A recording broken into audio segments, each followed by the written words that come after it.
your stream up yet.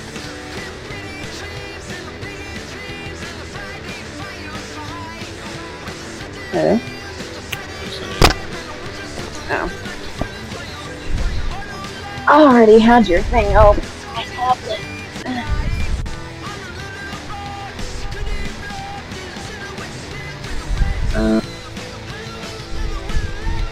Oh.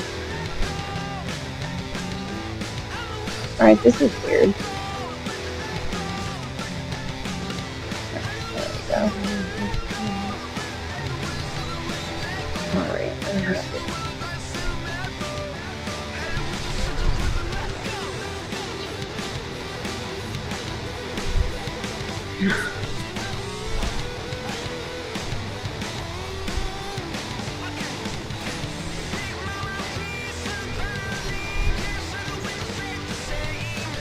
Just want to shout out a quick thank you to our sponsors, JJ Poke, Bubble Tea and Taiwanese, and My Mochi, when you want ice cream that you have to chew on. Give me free shit. You really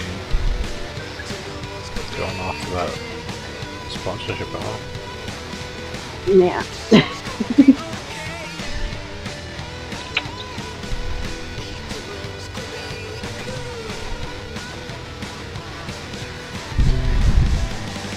Alright, I was on my way to the wetlands, I think, right? That's where I left off.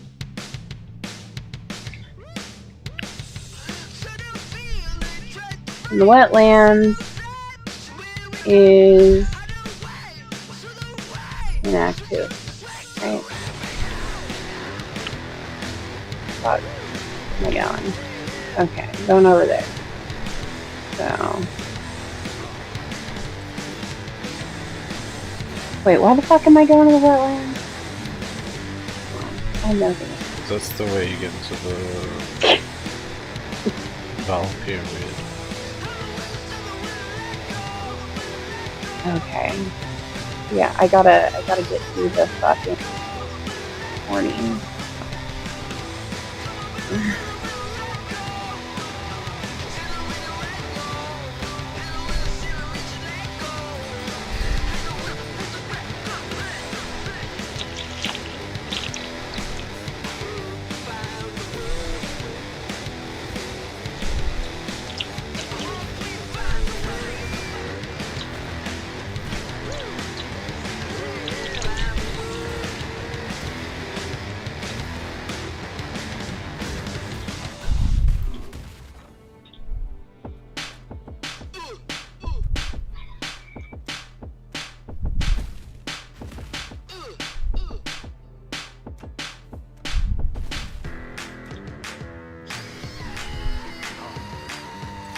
You guys have flamin' hot Cheetos, right?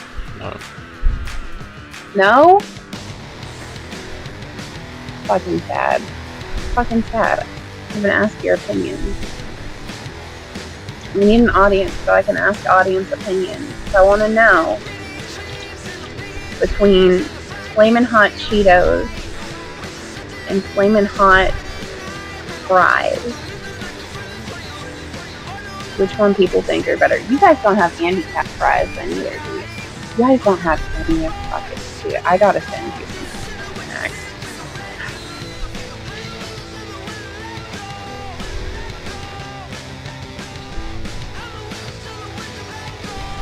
Not right now, because I'm poor, but eventually.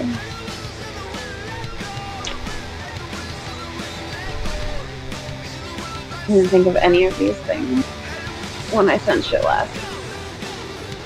I just assumed everyone had flamin' hot Cheetos. Like, I feel like iconic, like maybe not like remote parts of Africa or something. Like, sorry to disappoint you.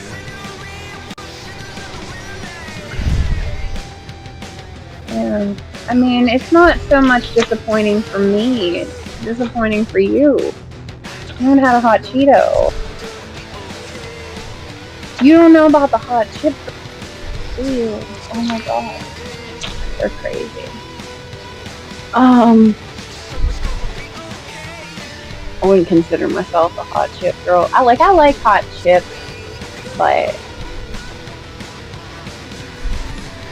it's not like the thing I go for.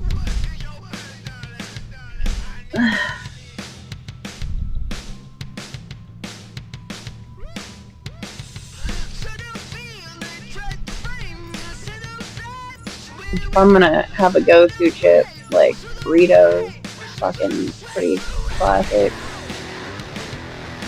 I'm gonna die. What is this green shit?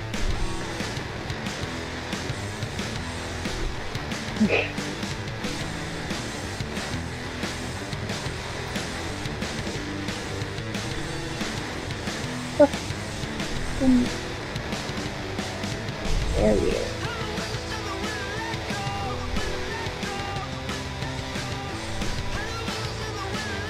Where are my zombies? Here thinking they can just get out of this spot.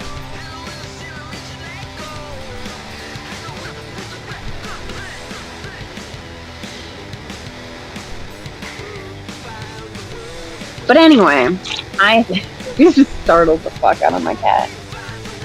I think the flamin' hot fries will come for me. I think the flamin' hot fries might be better.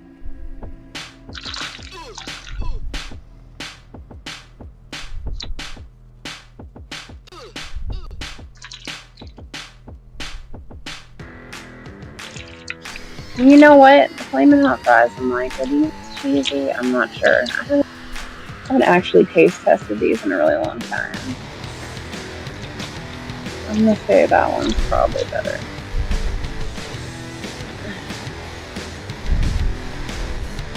Just like the texture. It's not like a lighter kind of. Alright, I'm getting too caught up in fucking Cheetos. Where am I going? I don't even want to eat the Cheetos. I feel like Cheetos history left and out of it right now.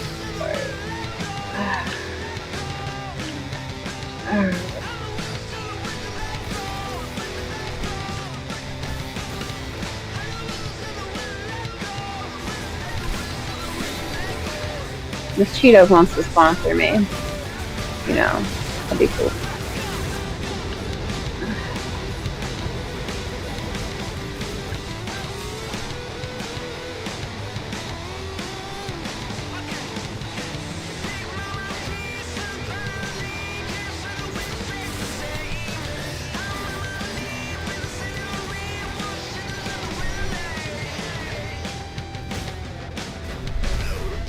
So what the fuck do you eat if you want a spicy chip then? Put the salsa on Doritos on. You don't just have, like, chips with spicy that you could think of? Do you guys have Takis? No. Oh, fuck. How can you even try the fucking chamoy pickle thing if you can't access Takis or fucking Cheetos? I absolutely am going fucking chamoy pickle the right way someday. I've just been like, I refuse to buy one of those expensive like $30 kits when I know I could go get all the shit individually for like a few of them for that fucking price. Spend like $10 and get the shit. You have the chamoy pickles. If anyone's listening, like, we love this information. I hope it doesn't mean I'll be able to get chamoy pickles there anymore, but Five Below has chamoy pickles for like, I think like $3. And they're like the big ones too.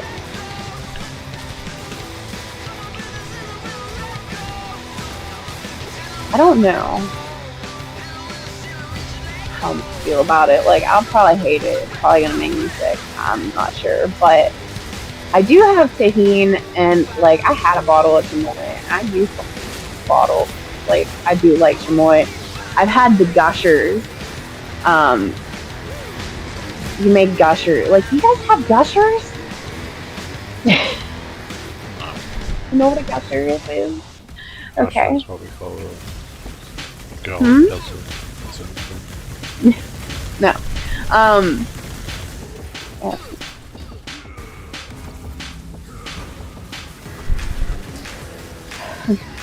Okay.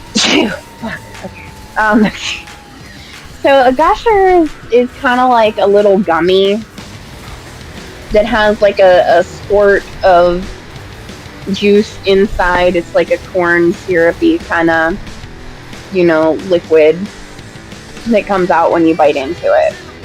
And they're actually really fucking good. And what people like, they're sweet. They come in different, like, you can get like tropical gushers or berry gushers or whatever. But people were like putting them in a baggie and putting chamoy and tahini in there and making it like Mexican candy. And I fucking hate Mexican candy. Don't come for me.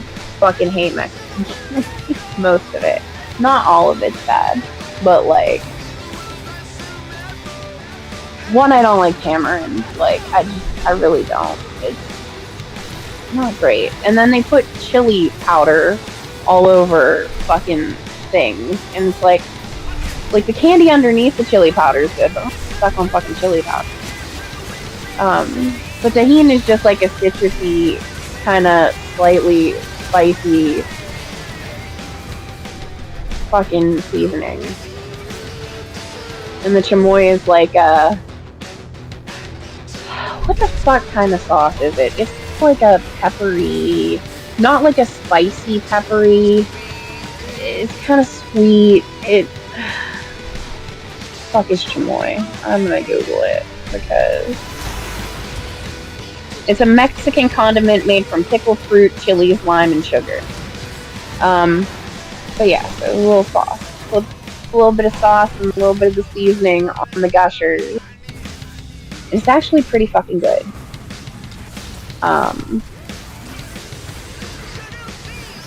Like lightly seasoned. They over season it. Like tahini is powerful. It's very, very citrusy. Very acidic. So like you don't want to fucking overdo it with tahini. Alright, I'm place because I've been talking about goddamn candy and weird ass snack. Have 20 minutes. What the fuck?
But there's no there.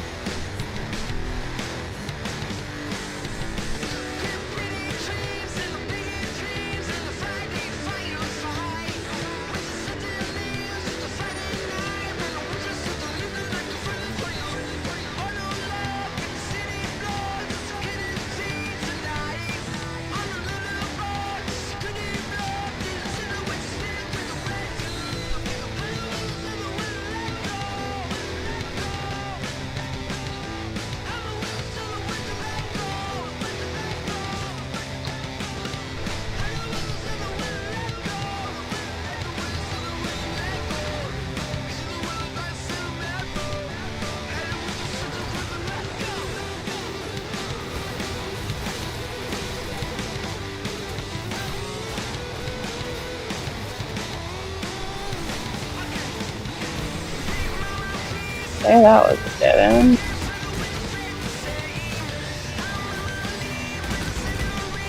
Where the f are we going?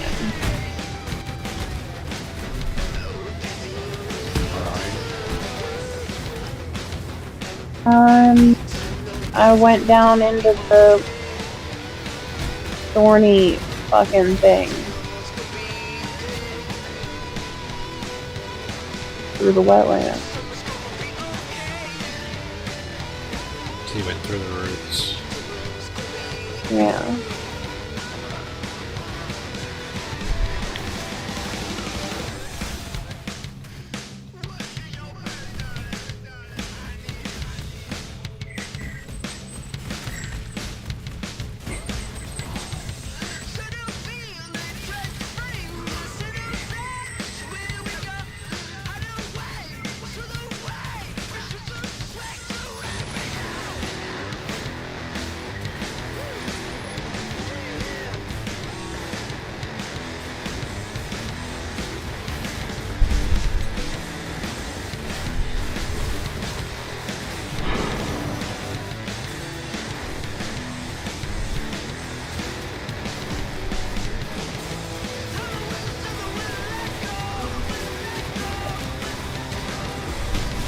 Where the fuck have I not gone? I bet it's not over there. I bet it's... So, fuck did I get?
Right. So this is the dead end.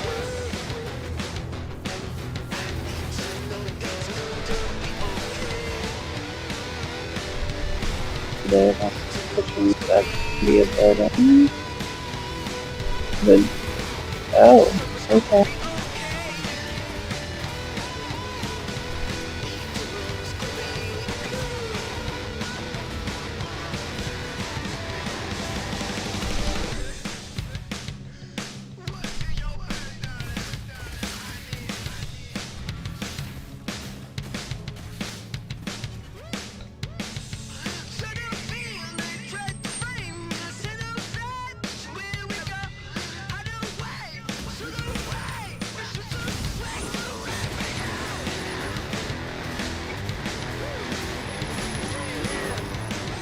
That's the dead end.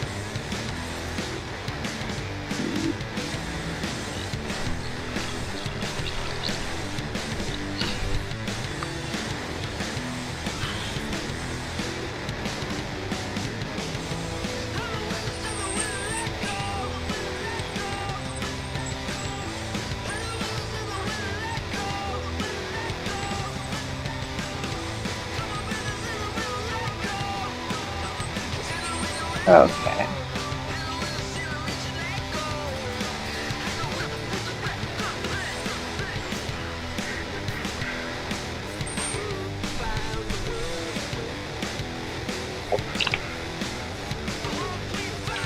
So how you doing? What are you doing? What are your things right now? What's going on?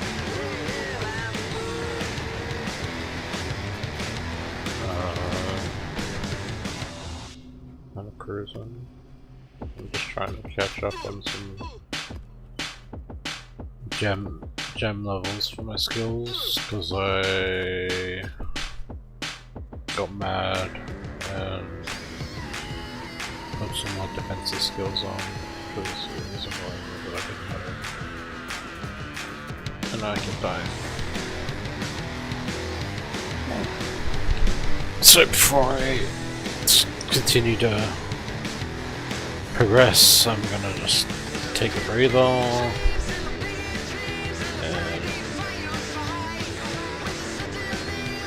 catch up on some strength.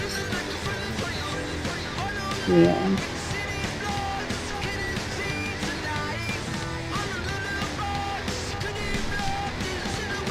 I'm gonna need to do that soon. Like, I only have, how many points do I have right now? 3 points right now. I'll do that. Ish.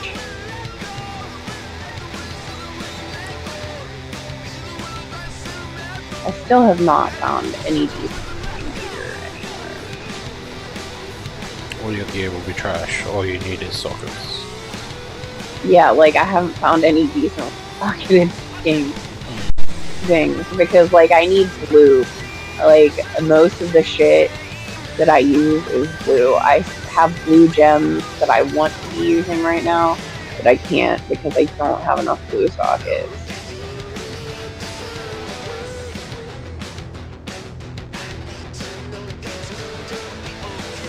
Like, I even took a downgrade because it had better sockets, and it's still like.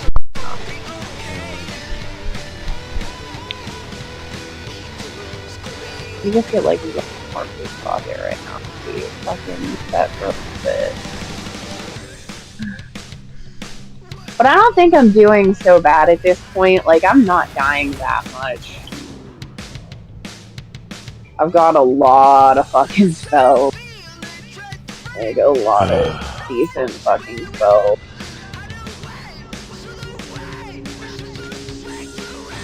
Alright, I might die. I'm gonna talk too much shit.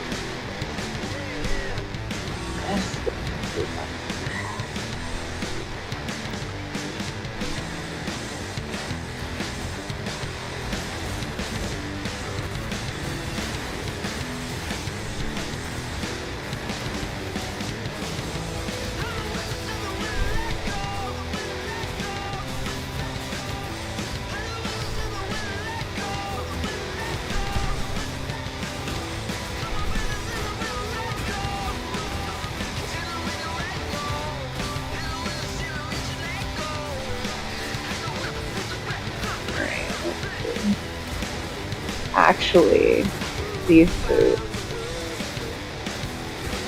might be it.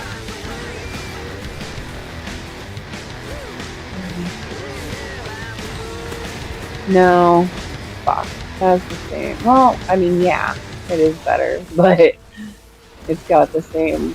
But then the sockets aren't fucking connected, and I think those are the ones that I need to use. Only the supports need to be connected. Right, okay, these aren't supports. Okay.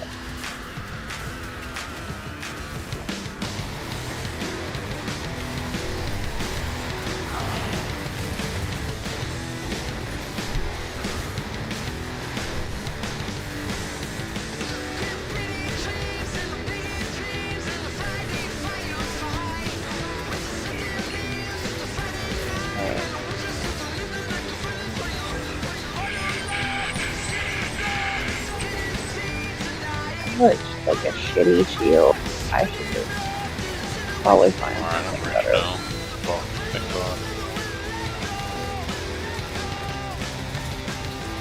Rich. That's good.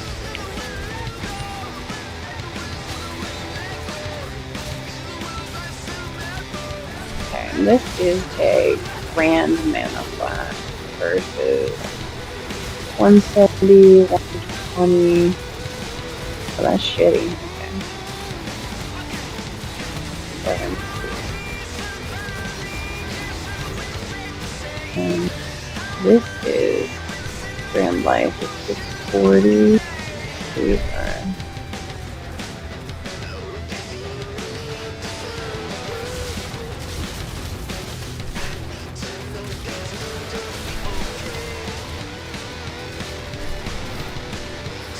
wait, oh, sorry.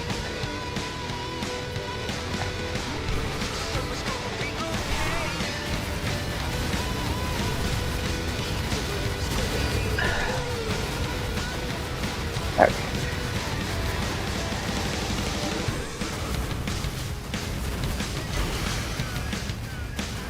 Also wanted to do that.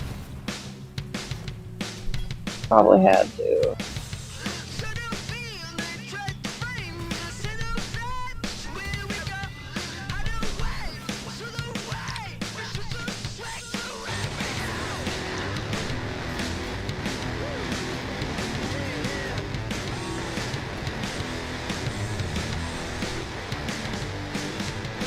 Huh? I don't understand what's happening here. 2 rituals remaining. Ritual is that thing you click and then there's like a little combat arena.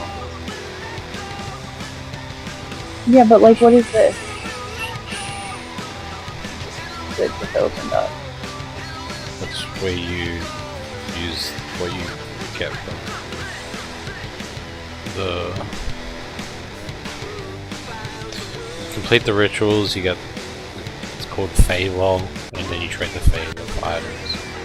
Alright, we're gonna 100 chaos, that's great. Alright, I don't know what I'm gonna do with that. Do something with it. Save up for my weapon.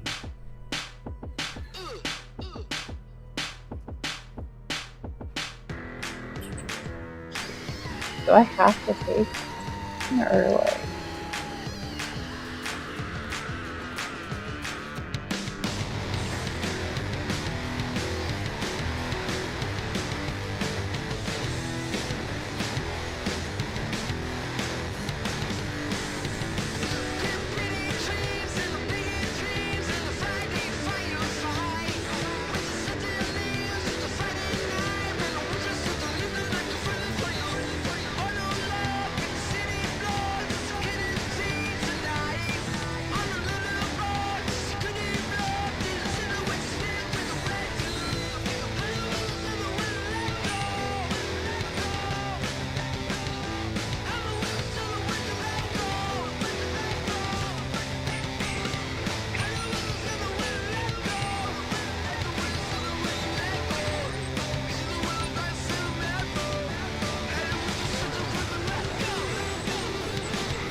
I don't know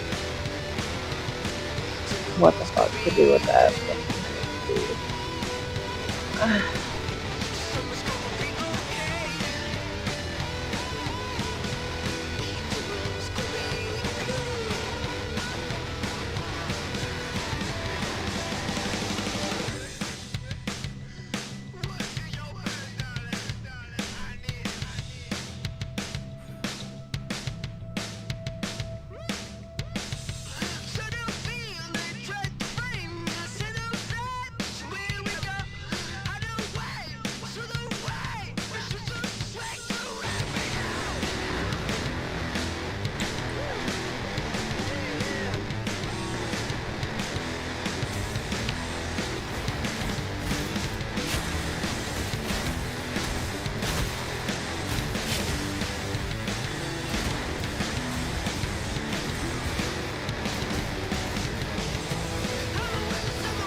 Where I came in?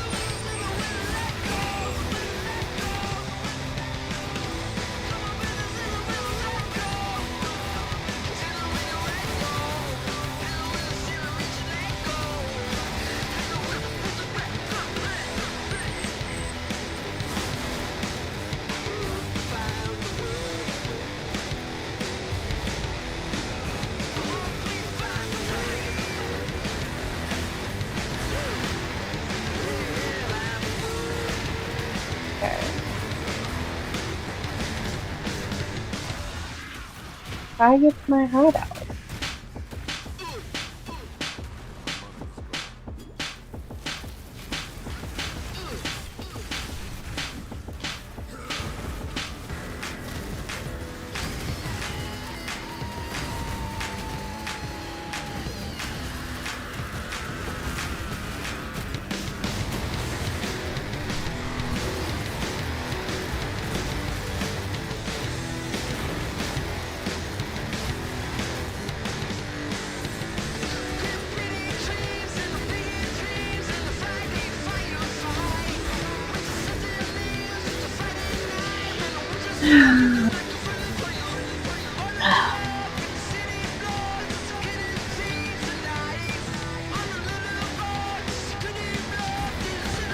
Why is it dark here? Just you're in a fucking underground pyramid. Huh? Because you're underground. No, I'm not. I'm at the forest encampment. Oh. It has a day-night cycle too.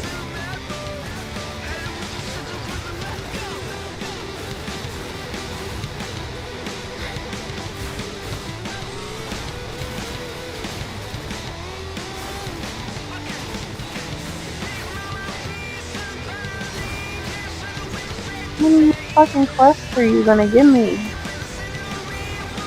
Oh, damn.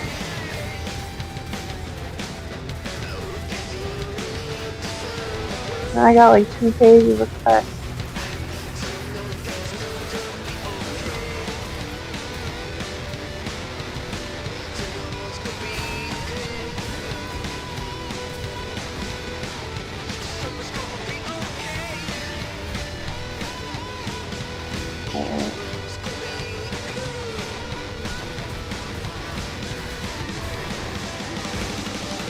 Select hideout?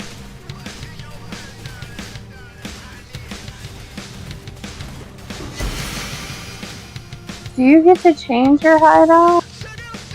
Yep. I only have 2 to choose from.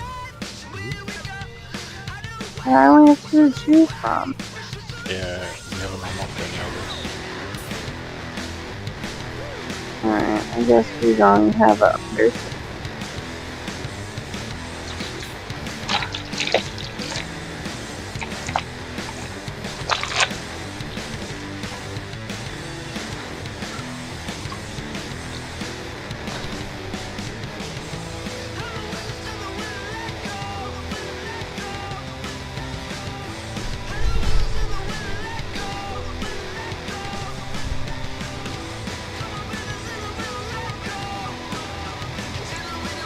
I'm gonna use the crafting bench.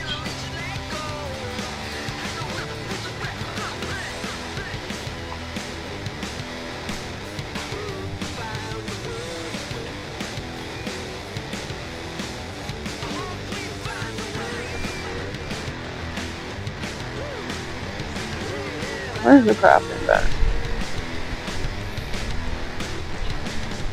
You know, actually, are you actually in your hideout? Yeah.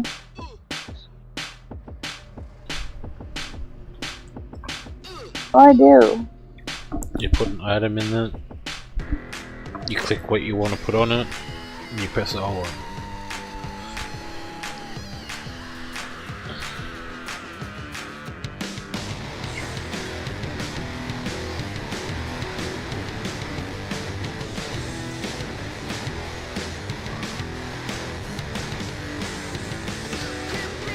I put an item in there.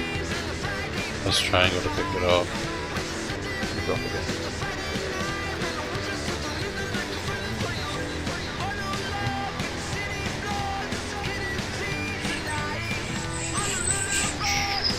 God. That's it. Fuck. Get off here. I don't want no food. What? Go up. Get off there.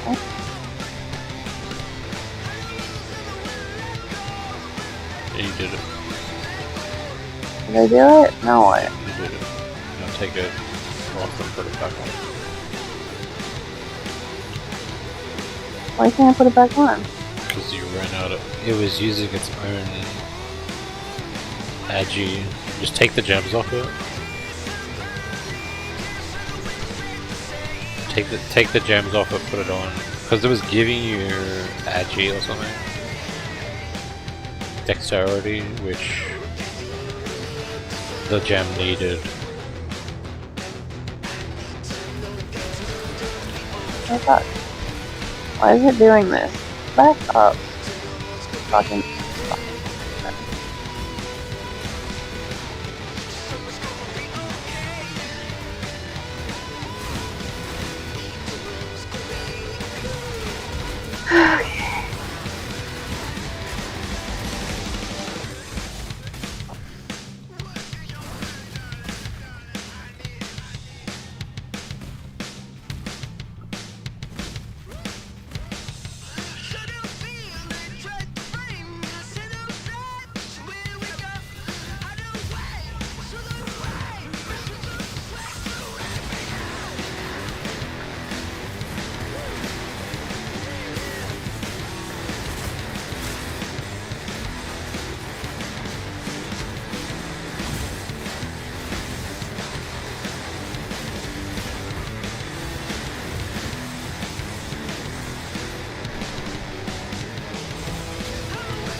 Alright, where's the crypt? Where are the caverns?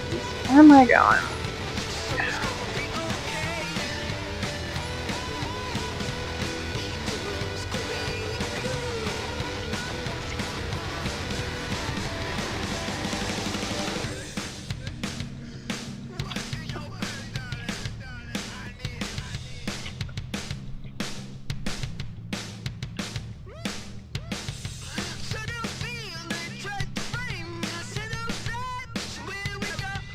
gonna go in that one. What does your quest say? One says travel to the crypt, one says travel to the caverns.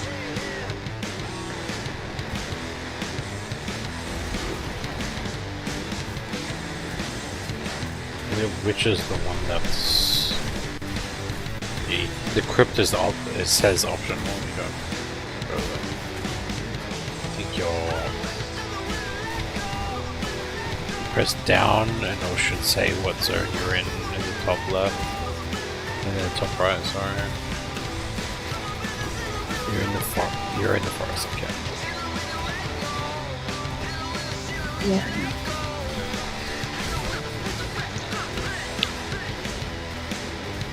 Pretty sure. Where are the caverns?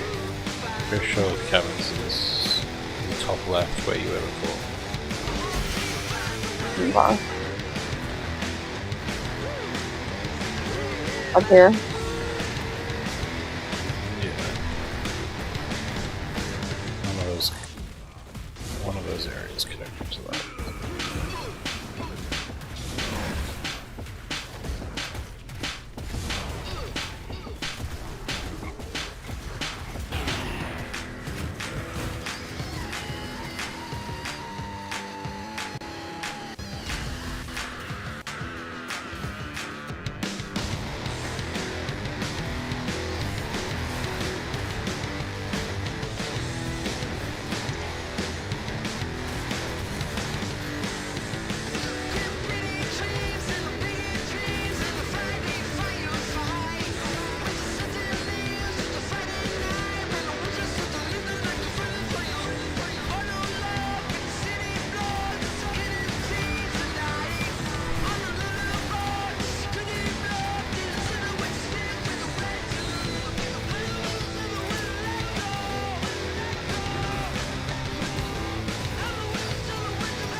Hello? Hello? Can you hear me? Okay. So Carl just texted me and Okay. so I have to go, but I'll still be watching your shit, doing my shit. I'll put my thing on in a minute so I can hear you. And I'll message you. Okay, so Alright.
Cool.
So I dropped like 2 divines in the last since you fell off, so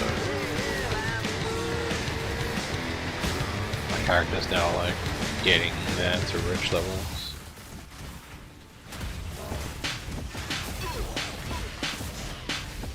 I will be able to buy much better gear to clear shit very soon. Just blast it. Just fun. kind of hit a wall, so just like, alright, I'm gonna farm. Anyway.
So anyway, I started last.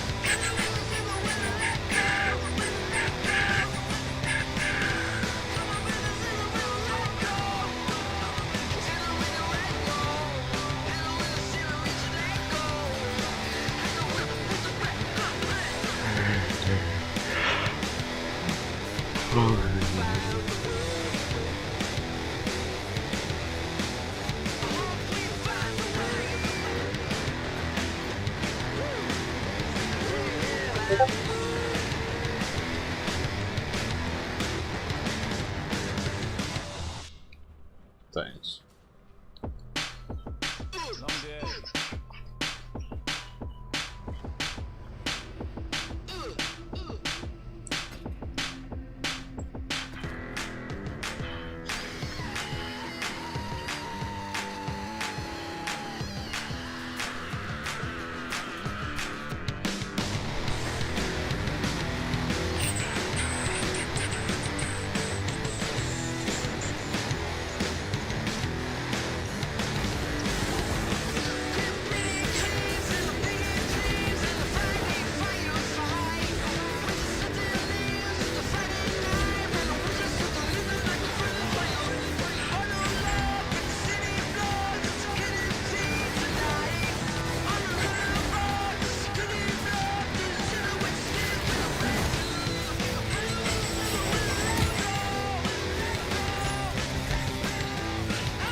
Hey, you're getting there.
man, because it's the weekend, all the most retarded people are playing this game. Like, they're saying the dumbest things in chat that it's like, it's hard to believe that these people are real. They're talking about bots, and they don't understand how bots work at all. Or like the ramifications of what bots actually do to the game. It's so cringe, actually.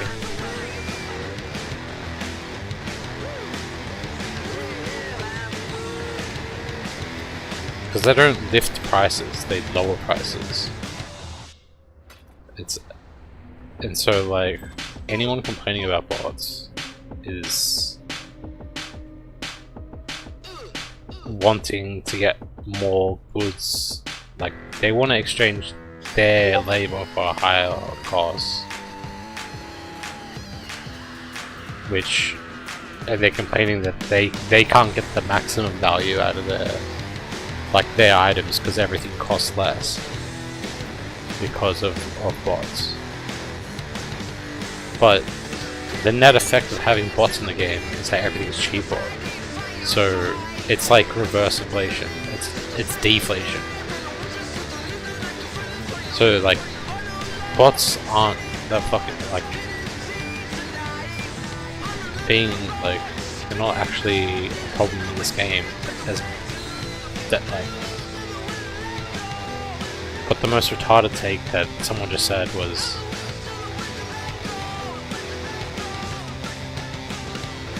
yeah, probably. Yeah, actually you should have had a one the whole time. But this guy just said people who spend money on the game, like people who real money trade are less likely to buy skins for the game, which is the most retarded take I've ever actually read in my fucking life. People who spend money on the game are not going to spend money on the game. Are you fucking kidding me? Like, how does someone fucking breathe and fucking say that shit? Like, what the fuck is wrong with you, man? Holy fuck.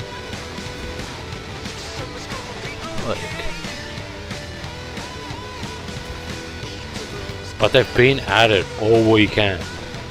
Like, talking about shit. Like, complaining about the league and stuff. Like, bro, if you don't like the game, log the fuck off. I don't care.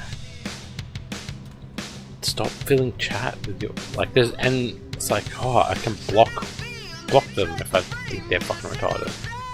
But there's like 50 of them. They're like endless.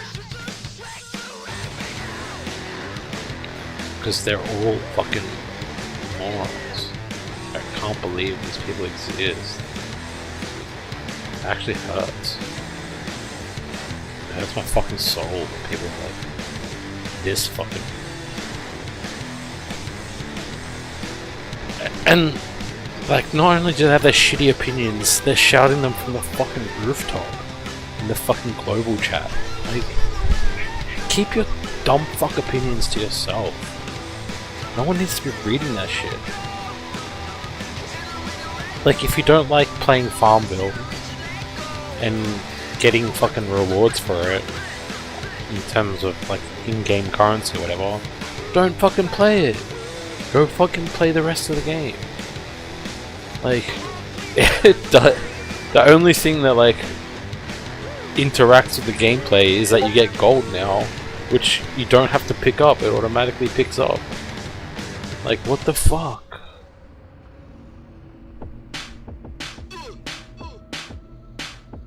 I know. The thing is, when that guy said people who like RMT are less likely to buy, like, probably don't, like, less likely and don't buy skins, it like set me off, because it's just like the most brain dead take of all time. Like, you fucking stupid. People are gonna spend money on the game to have items, but they're not gonna buy them to have Like, they're not gonna spend money to have items. Like, are you fucking kidding me, dude?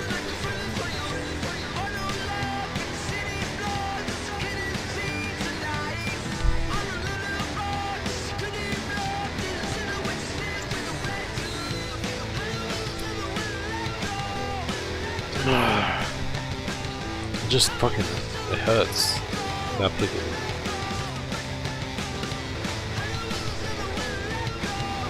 Democracy is a fucking failure.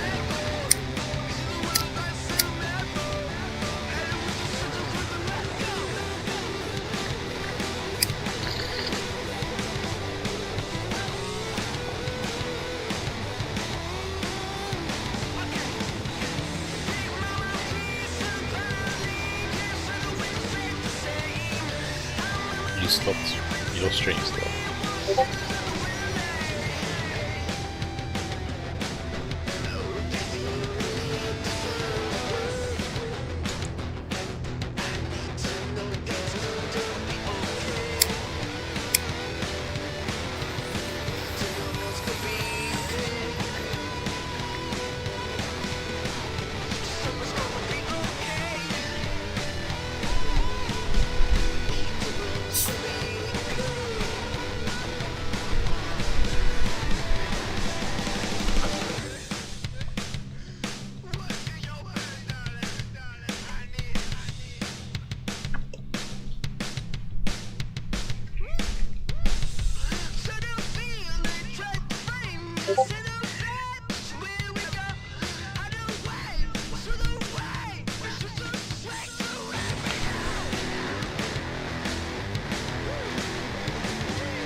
Yeah, you made it to the third.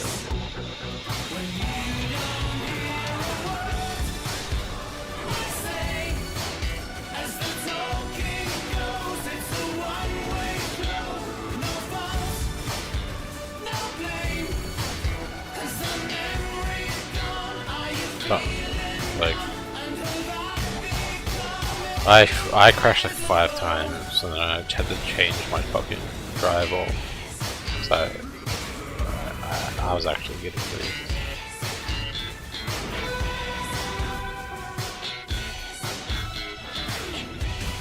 So I know how you feel.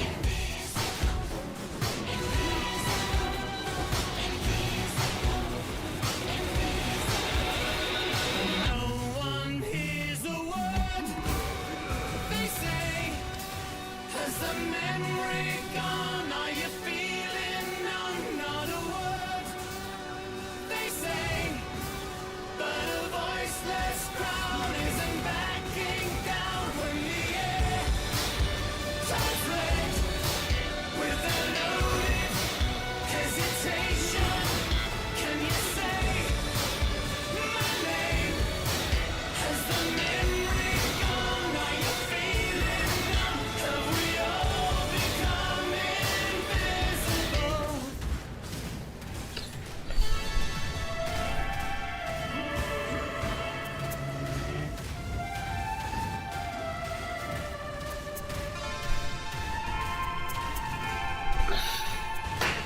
Passed up on the stair.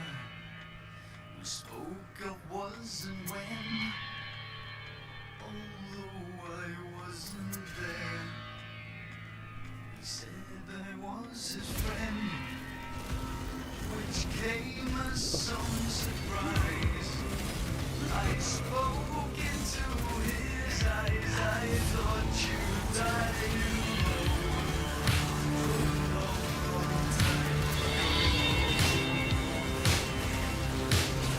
Oh no, not me. I never lost control. Your face to face, the man who sold the world.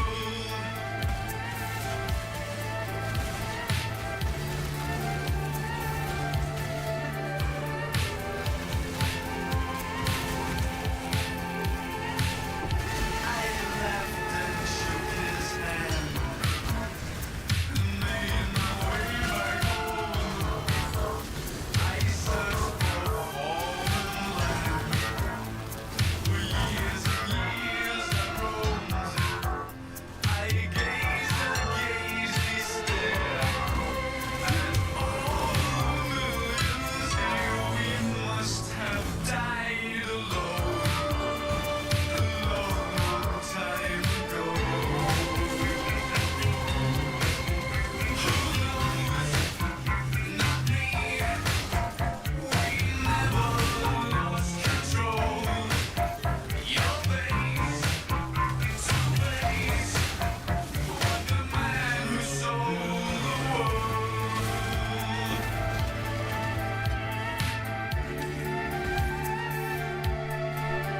Oh no, not me. We never lost control. Your face to face, with the man who sold the world.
Holy. Fuck me.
full level.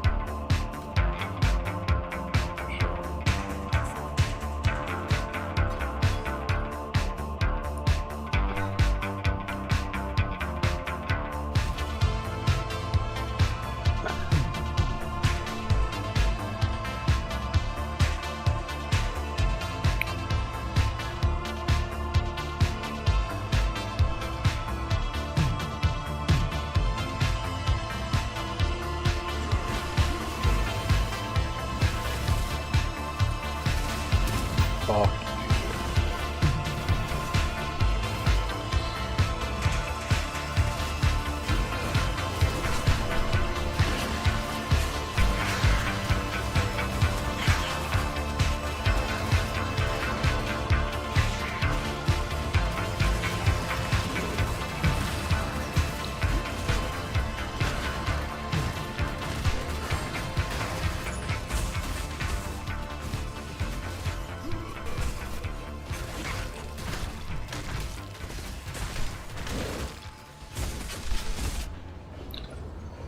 Motherfucker. I went from like 3/4 of a level to almost none of a level. Because when you die at this level, you lose your XP.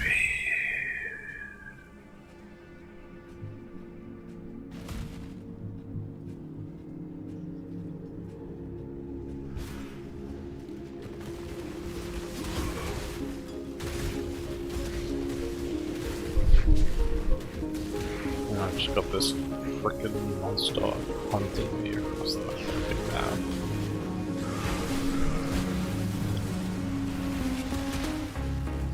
Me the fuck. Oh my fucking fuck you, dude.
Fuck.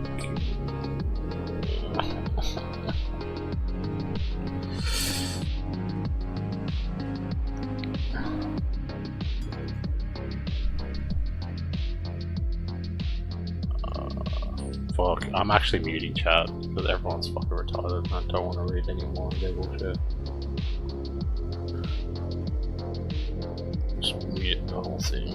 I do not give a fuck. They can all fucking suck.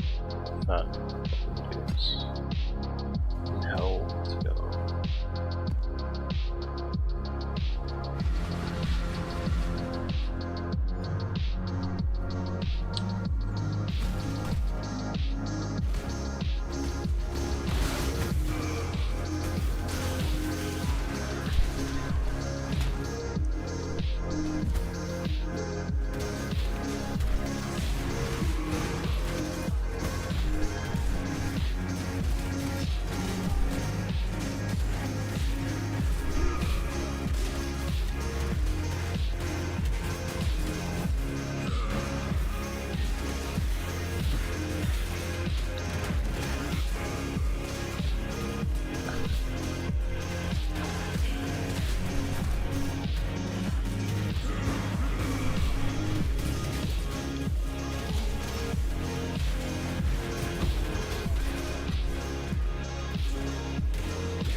we still in that area?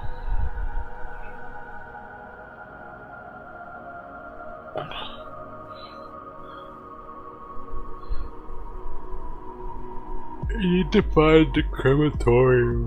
Go in it. Go down to the bottom floor, kill a dude, go back to the city, hand that in.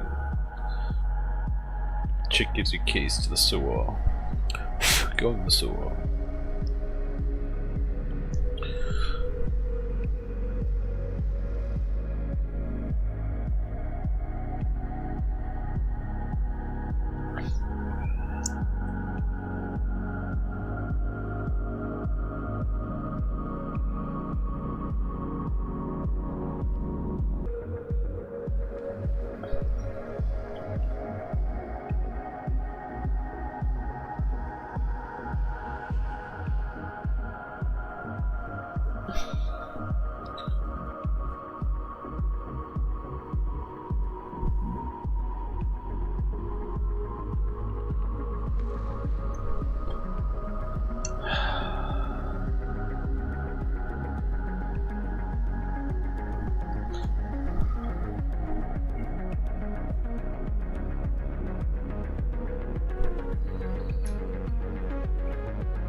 Okay. Alright.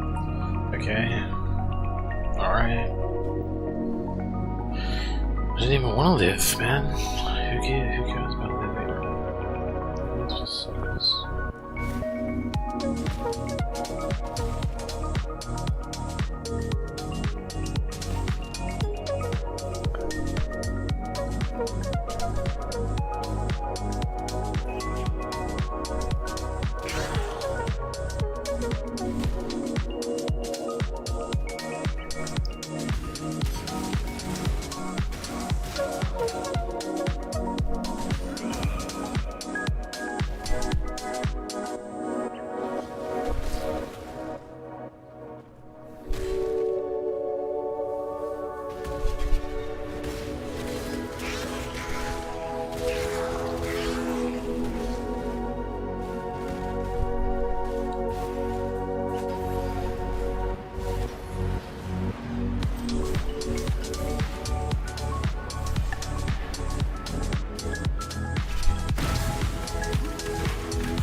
It's so much more peaceful than having to read motherfuckers just being dumb. Oh, constantly.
Ow!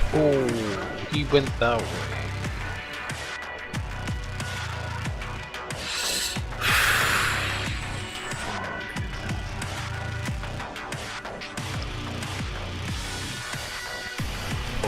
Oh!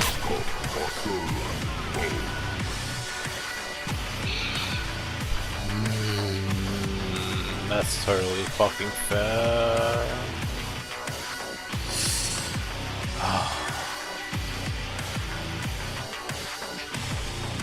So cringe.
For sure.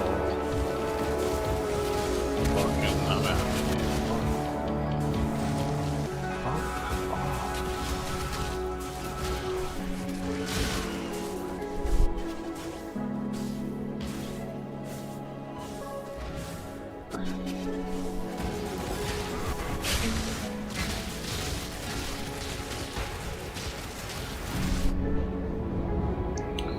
Also, sword used too. Yeah, okay. Alright.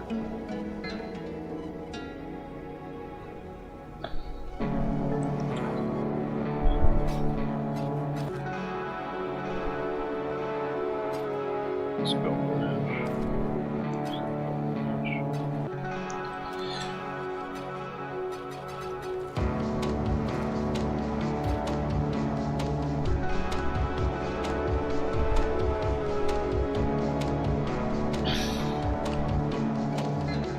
How much is going to land on? There's this.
Oh, what's up?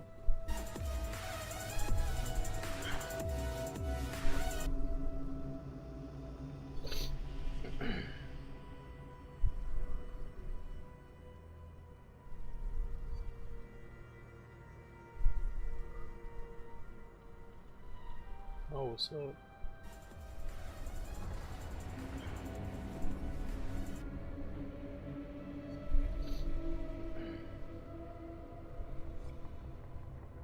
We're in the Matrix now.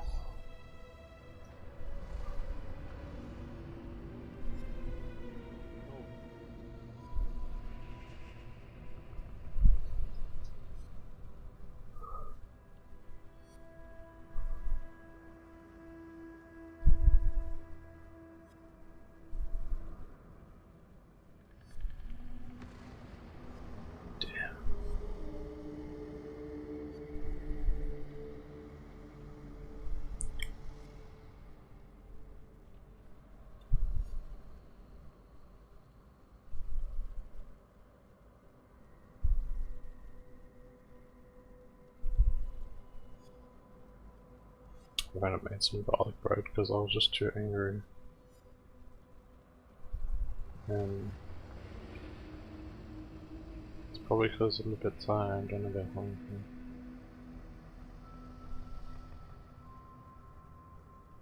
So I'll eat first and my mood will improve.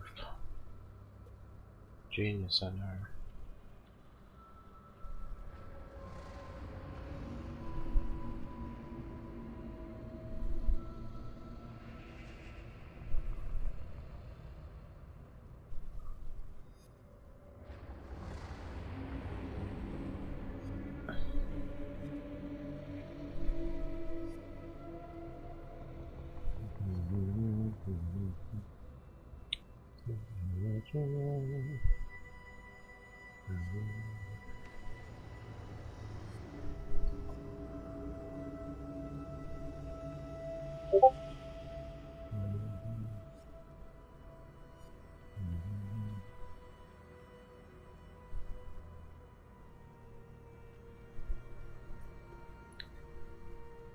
Pizza and garlic bread, a classic combination.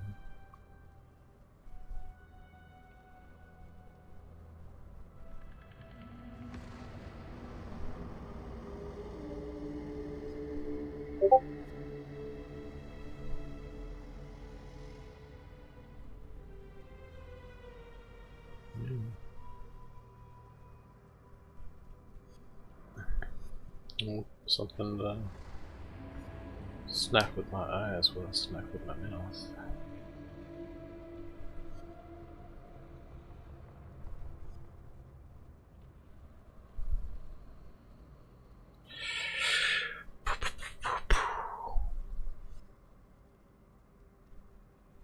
Kinda over hating DSP.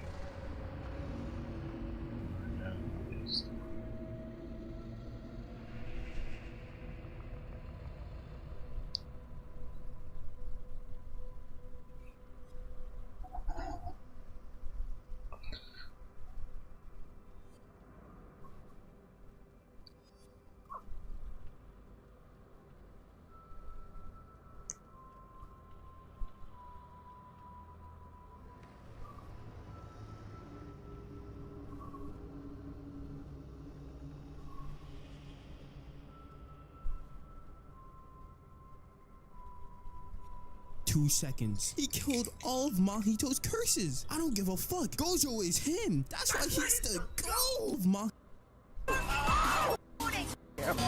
Mahito arrives on the subway, and I haven't seen Gojo this shocked since he last fought Toji. Mahito pulls up and starts striking fear in the people, like usual, and even tries to land a hit on Gojo. So with all the innocent people being killed, how exactly does Gojo respond?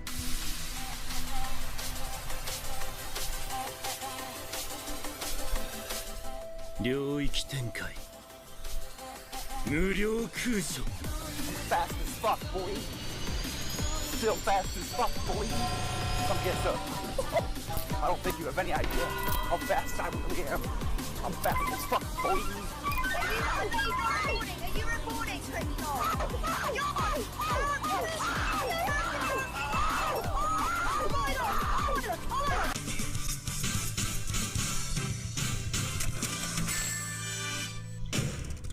barely made it. This man pops a domain expansion for 0.2 seconds. He killed all of Mahito's curses. I don't give a fuck. Gojo is him. That's why he's the GOAT. Yet they couldn't let my mans have his moment of victory, since as soon as he disables his domain, this box appears. But that doesn't really matter since there's still enough time to dodge it. But nah, Ghetto just spawns in out of nowhere. My glorious king, I honestly swing the other way, since no way this guy is capable of pulling all the biddies in the world. But as soon as he sees Ghetto's face, he freezes for a second. He even smiled, and that's when I knew it was GG's, since as soon as he let his guard down, he was captured. 12 seconds later. Hey, what's up? Can a low come up in your crib? Man, fuck you, man. My kids up in there. I don't want your ass up in my house, nigga. Oh, nigga don't hate me because your kids love me more than they love you.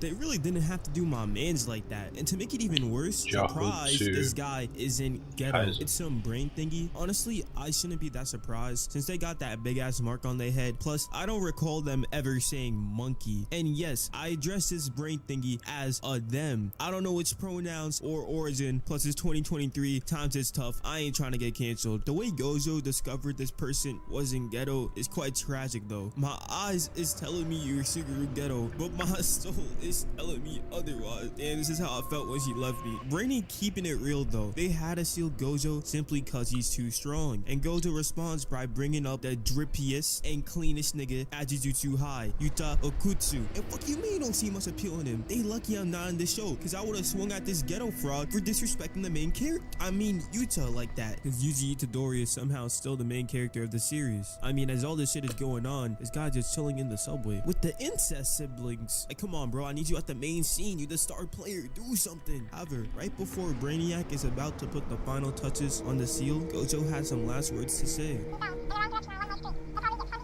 Damn nigga, did you ever learn how to stop yapping? Come on, get up with your bitch ass up. I'm about to end this man's whole career.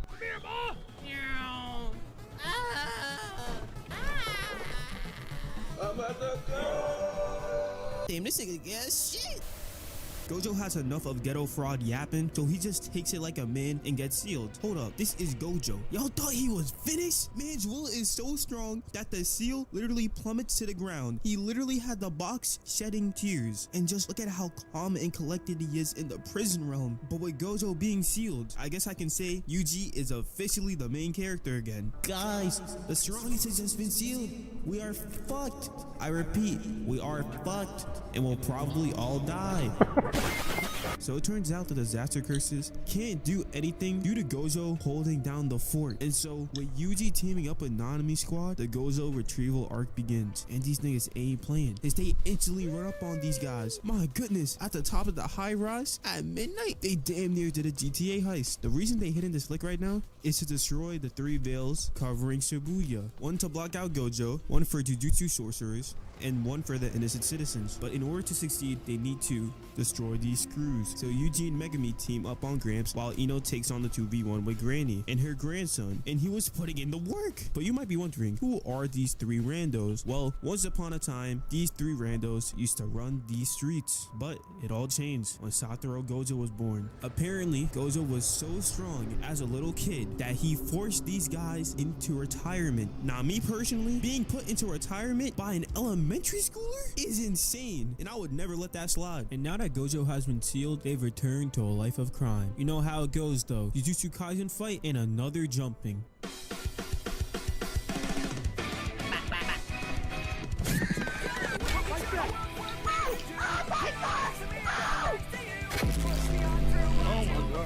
Oh my god, he on X.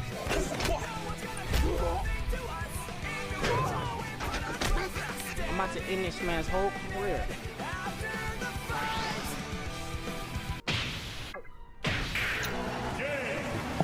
Yuji and Megami were putting on a master class, but sadly for Ino, Granny had some knockoff reanimation jutsu and brought back Toji, and then Ino just got eviscerated.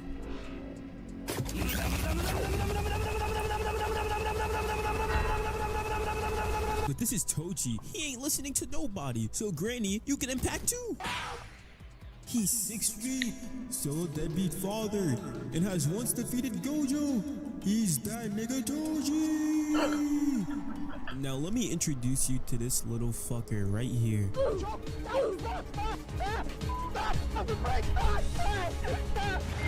the blonde menace. This is Haruta, and he's casually been murking Jujutsu sorcerers one by one just for the fun of it, and he eventually bumps into Nobara. And you know Nobara is everyone's favorite slay queen, so she wants all the smoke. But this guy's agile as fuck, and it's weaving every swing. This is not a good look, gang. And you let him hit the dipskis on you? Hey, kick the fuck out your girl. You got bro thinking he's the honored one. I promise you, he's not like that.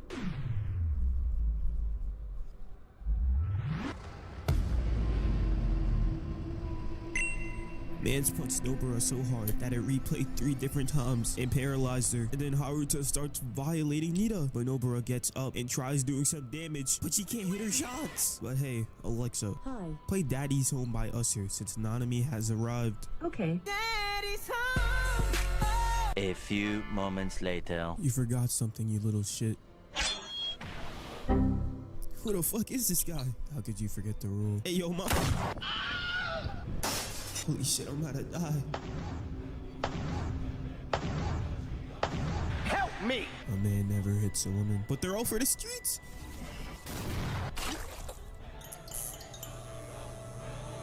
Yeah. You don't respect ones here, bitch. And fuck you, bitch. I hope you understand that all women are queens in your next life. Hey, yo, what you mean by that?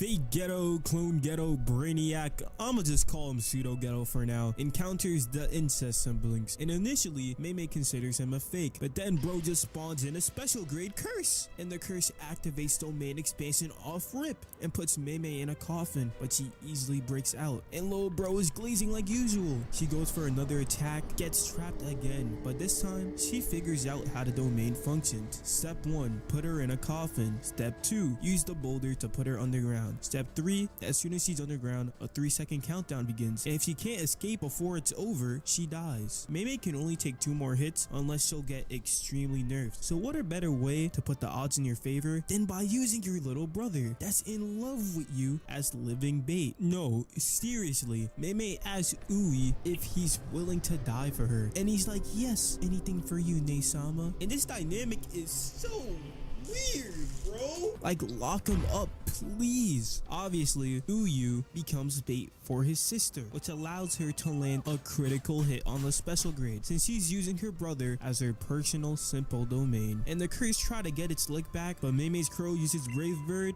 and just one-shots it. This is Mei's special move, Kamikaze Bird Strike, and apparently no human can stop it, but we all know that's cap. And so the incest twins exit the domain and challenge Pseudo Ghetto. さあみんな、本丸だよ。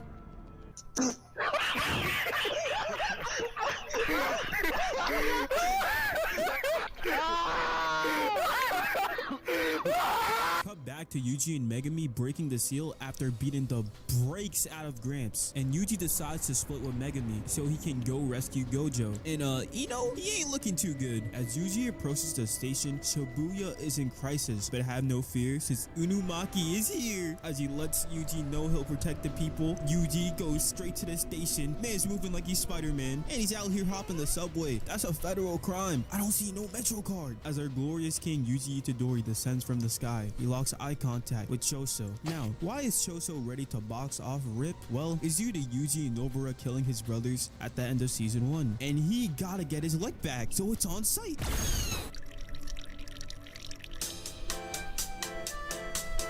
Choso uses his blood technique to send a blast faster than the speed of sound at Yuji, but Yuji just eats it, then blitzes towards Choso in order to close the gap. Lands a hit, but it wasn't very effective. And that hand of his, it ain't looking too good. Answer this question properly and I might let you live. What type of woman is your type? I like my women Asian and melanated. What about white women? They're mid. What did you say?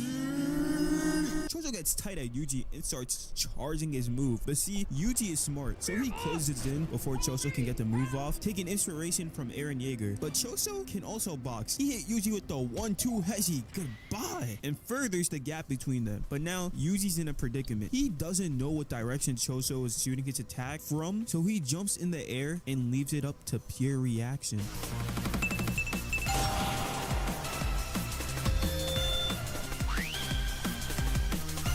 However, as he's about to close the gap, Choso hits Yuji with a sneak attack and stabs both his feet, but Yuji breaks out using pure force. And after seeing this face, Yuji does what any sane man would do: take cover.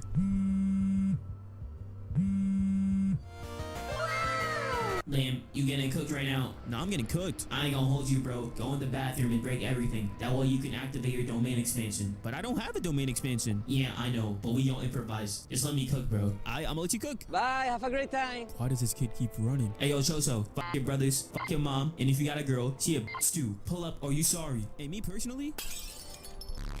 And just like that, Mekamaru had successfully lured Choso into Yuji's domain expansion, the boxing ring. But seriously, now that there's water, Choso can't use his technique as freely and is forced into coagulating himself in blood, which poses the risk of him having spontaneous thrombosis. And just like that, my friends, I introduce you to Yuji versus Choso. No chit chat, minimal dialogue, just straight boxing in a bathroom.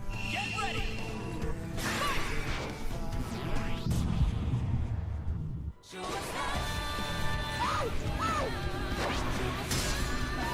I'm going for your booty, kid. Nani? You wanna see some real speed? Oh my god. Oh my god, he on X-Games mode. Never back down, never what? So never back down, never what? It was at this moment that he knew. He fucked up. Finish it.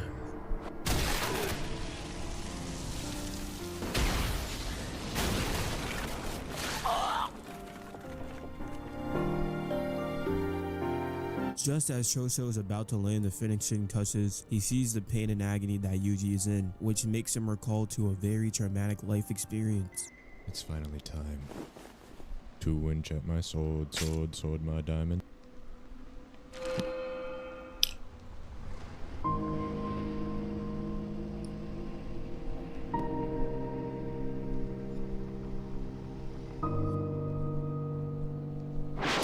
Turns out it was all a dream, and this results in Choso letting Yuji see another day. Ghetto's daughters feed Yuji one of Sukuna's fingers. My mans did not consent to this. And then out of nowhere, Jogo pulls up, blicks away Mimiko and Naniko, then proceeds to just casually pull out 10 of Sukuna's fingers and force feeds Yuji. My mans did not consent to any of this. I can't help but feel bad. Turns out Ghetto's daughters aren't dead, and Jogo tries to attack them once more, and then notices his arm is missing. And wallahi, Sukuna is back, and he wants all the smoke. Just him dusting his clothes off and walking alone got everyone in the vicinity trembling in fear. Man tells everyone to bow and then throws a slash. He literally cut off Jogo's head top. Look at his face. He's in disbelief. Dear Sukuna-sama, please take out that ghetto frog, and in return, I'll give you more fingers. Boring. What you gonna do? Cry? You're canceled, bitch!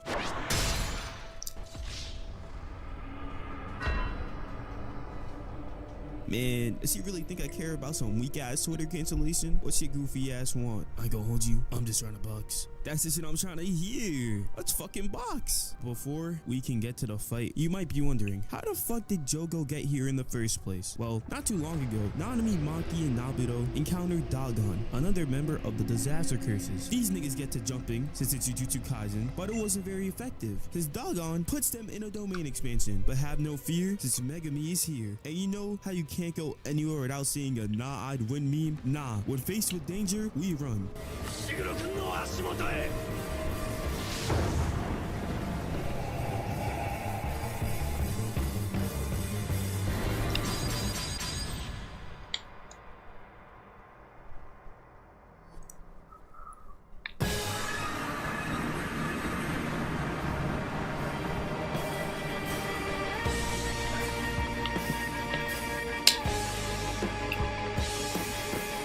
Toji quite literally just entered the lobby and proceeds to take Maki's nunchucks. Unky's in disbelief on this display of thuggery he is witnessing. Sadly, Toji isn't really here right now. His body's just mindlessly fighting the person it seems strongest in the vicinity, since he kinda killed the person who was in control of the technique. But that ain't stopped the fact that he took on one of the Disaster Curses by himself in their own domain. Here we go!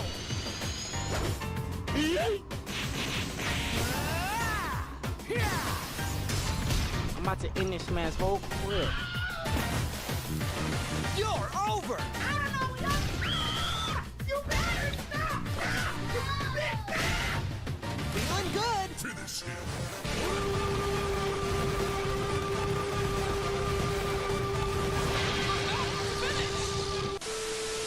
Like he really just beat him to a pulp. No curse energy needed. Takes the one with Megami, and then Jogo comes out of hiding. Yeah, he really was hiding behind that wall. He did not want any smoke with Toji. Jogo flawlessly gets a nice little 3-piece, sends Sukuna, and now we're here. If Jogo lands just one hit on Sukuna, he'll join Team Pseudo Ghetto. And how did that go exactly? A few moments later. Off the rip, Sukuna is applying pressure and has Jogo on defense. Jogo tries to hit him with a solar flare, and Sukuna chops his arms off. They're out here just soaring at high speed at night in Shibuya. Got me feeling like it's Speed Highway from Sonic Adventure. Out of nowhere, it turns into a COD match. Jogo starts spam firing, so Sukuna takes cover in a building for a quick sec, then charges at Jogo. I mean, just look at this. He caught the punch. Jogo is quite literally fuming right now. He's getting bitched. Sukuna uses some quick maneuvers, chops off Jogo's limbs for like the 3rd time. Then Jogo counters by firing a red Kamehameha blast. Sukuna casually dodges it, and WWE throws him to Narnia. Speed blitzes back to him and sends him straight to the underground to go see the Teenage Mutant Ninja Turtles. Hit Jogo so hard that he's recalling talking to Pseudo Ghetto about the power gap between him and Sukuna. Blood was not built for this, but since he's Jogo, he gets back up, and now Shibuya is starting to look like Crisis City. Sukuna is still not even remotely phased as he continues to effortlessly dodge everything Jogo sends at him. Jogo literally grabs 2 buildings and slams them onto Sukuna, but Sukuna splashes the buildings, and what happens to Jogo next? I couldn't help but feel bad for him.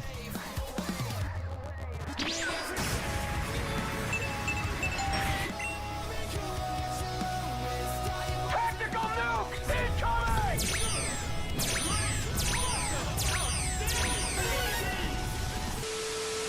Sukuna beat up Jogo so bad, his jaw was literally dangling. He even picks him up and tells him to try harder. This is next level disrespect. And while all this was going on, Panda and Kusakabe had gotten in some conflict with Ghetto's goons. I don't remember their names, but the pink-haired girl is low-key bad. Jogo literally creates a flaming meteor and is ready to throw that shit like a fastball.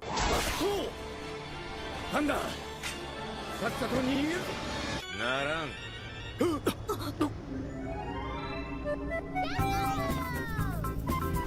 これより四方一丁の人間全員俺がよしというまで動くのを禁ずる金を破ればもちろん殺す Let's go!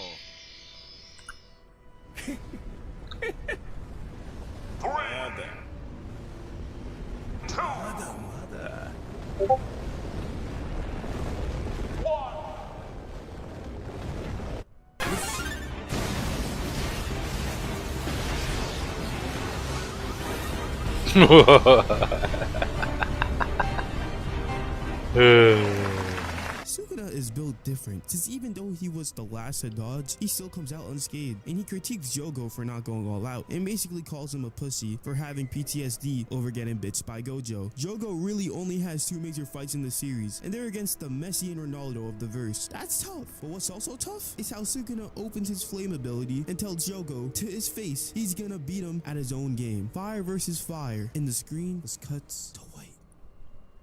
Stand proud. You are strong. Man, what the fuck is this? Wait, Jogo, stop, bro. Stop. Is what should have happened, but as everyone knows by now, Sukuna praises Jogo, and that's it for his character, as his body burns to death after being victim to the Sukuna humiliation ritual. Meanwhile, wow, what a better way to bond with your son than trying to kill him. Can't help but feel bad for Megami. He is completely outclassed. Mans can't even track Toji's speed, and he even tried to box him one-on-one and lost to 1 arm. Hold up, why does Bunny low-key got moves? Stand proud, Toji, you're strong.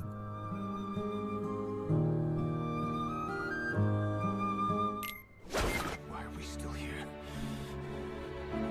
Just to suffer?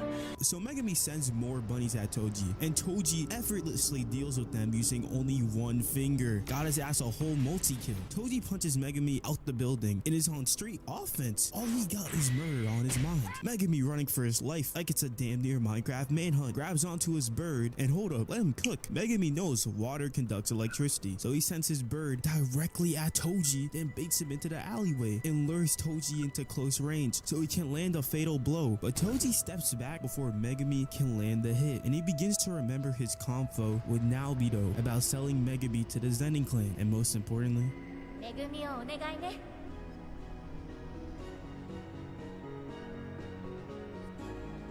What's your type of woman? I like them Asian. So you're not a milkman, eh? I'm glad. Is this nigga serious?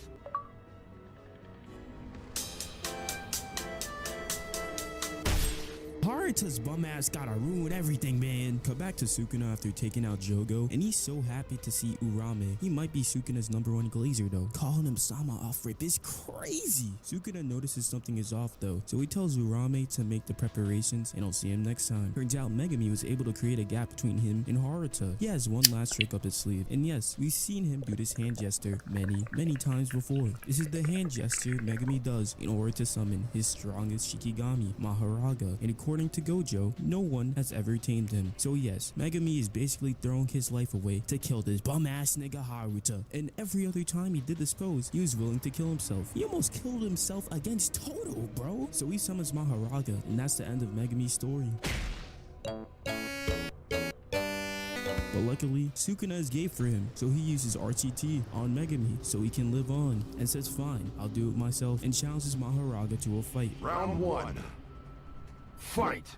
Maharaga takes the first move, but Sukuna dodges and uses Dismantle. Maharaga quickly recovers and they parry, and Sukuna casually walks out with soda and popcorn. Blood is not impressed. Maharaga ain't about to take this level of disrespect, so he slams him through the building like how Broly did Goku, and just like that, Sukuna is excited.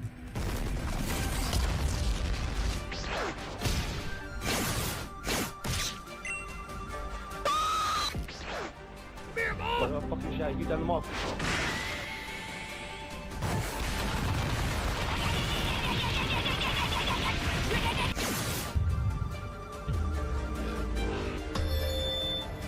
Maharaga somehow reattaches his head, which piques Sukuna's interest. Round 2 starts off with Sukuna and Maharaga crashing through buildings with no care for their surroundings. People literally die in the back from the impact of their attacks. Sukuna does a direct dismantle at Maharaga's core. He noticed something's off, and Maharaga gets back up instantly and tries to slash Sukuna's head off. But Sukuna just spawns a mouth on his neck. My man's is one freaky ass frog. Maharaga's wheel spins again, and now shit gets serious. Sukuna is applying pressure on offense. Maharaga is on the defensive. Sukuna grabs onto the crane and swings into Maharaga and kicks it down. While this is happening, there's so much chaos going on that the amount of innocent people dying continues to rise. But these guys could care less. Sukuna jumps into the air, dismantles a train. Maharaga proceeds to grab their own train, and Sukuna is shook. I've never seen him with a facial expression like this before. He gets sent flying into a building, and Sukuna is ecstatic because Maharaga can see his technique, and he ups the output of his cleave to cut off Maharaga's arm. But Maharaga comes out unscathed, and it just becomes a battle of who can cause the most destruction. Maharaga's out here picking up buildings and doing the Jago spins. Sukuna is firing cleaves at buildings and bowing at all the destruction. That's why he's the MVP of this arc, by the way. And there's a burning plane just falling from the sky that explodes, and Maharaga just happens to be in it. Gets sent flying into a pool from the recoil of the explosion, but easily bounces back. And Vincent Chansard went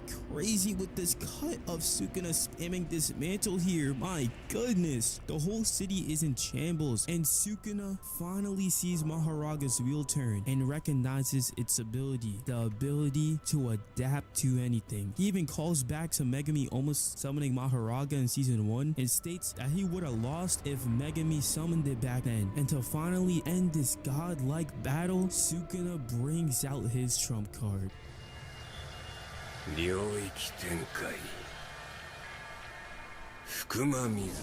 On October 31st in Shibuya, at approximately 11 p.m., Sukuna unleashed his domain expansion.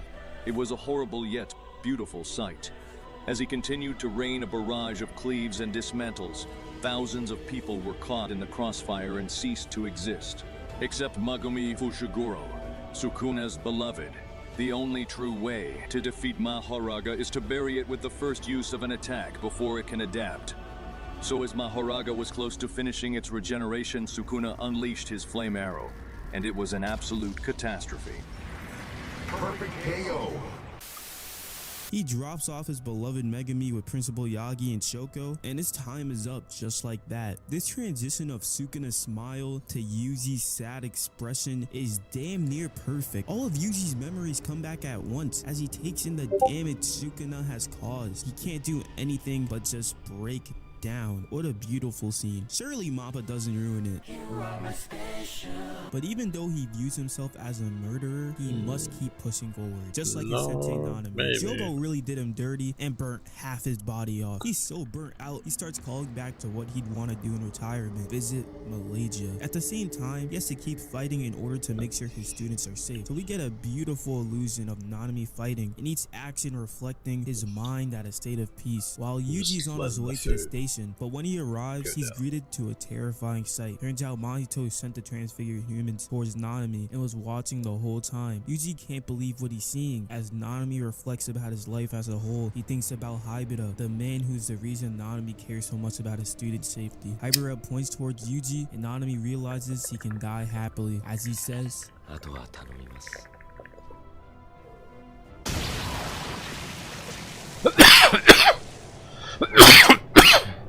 history had just repeated itself. Yuji failed to save another person, and worst of all, it was to the same guy. And as he shouts in anger, Mahito just mocks him. Yuji's mental state is slowly beginning to crumble yet again. Yuji's determined to get his get back, so he charges instantly towards Mahito, yet hesitates for a second when he hears the transfigured human speak. Then Mahito uses soul multiplicity and sends an earthworm at Yuji, spawns in its mouth, and sends Yuji flying. But it's all good, because he got a scar now. The fight comes to a halt for a bit as Yuji asks Mahito why he continues to mock people. And Mahito's response is to replicate himself, killing Junpei and telling Yuji, "You are me." And Yuji can't beat him until he accepts that. Yuji is tired of Mahito's yapping as they prepare to throw hands again. Round one, fight!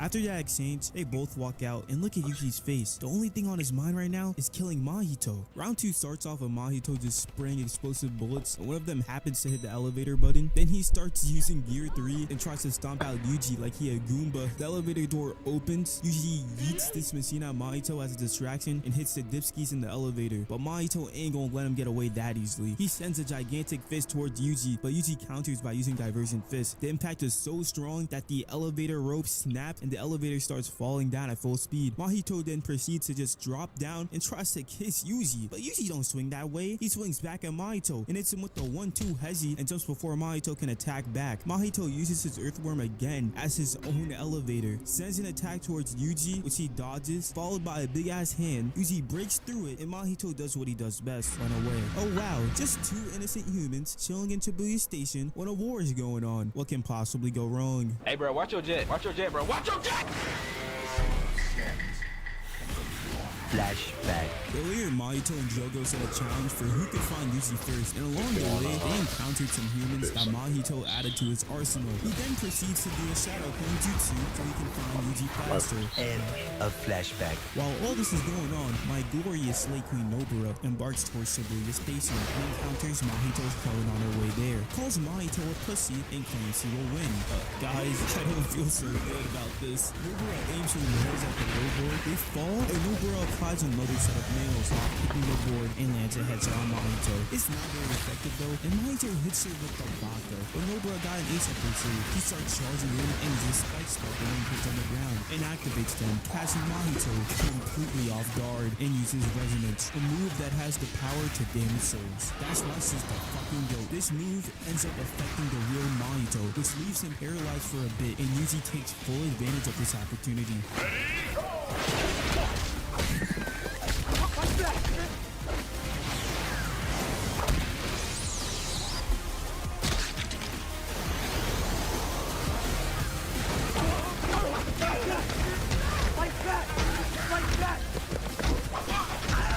Nobara really gave Yuji the greatest lock of all time. Mahito starts running from Nobara because he's a biatch and splits off before Yuji can let another hit. Yuji sneaks up on Mahito and notices the shadow clan. He assumes they're gonna merge back together, but little does he know, Mahito is going for the kill.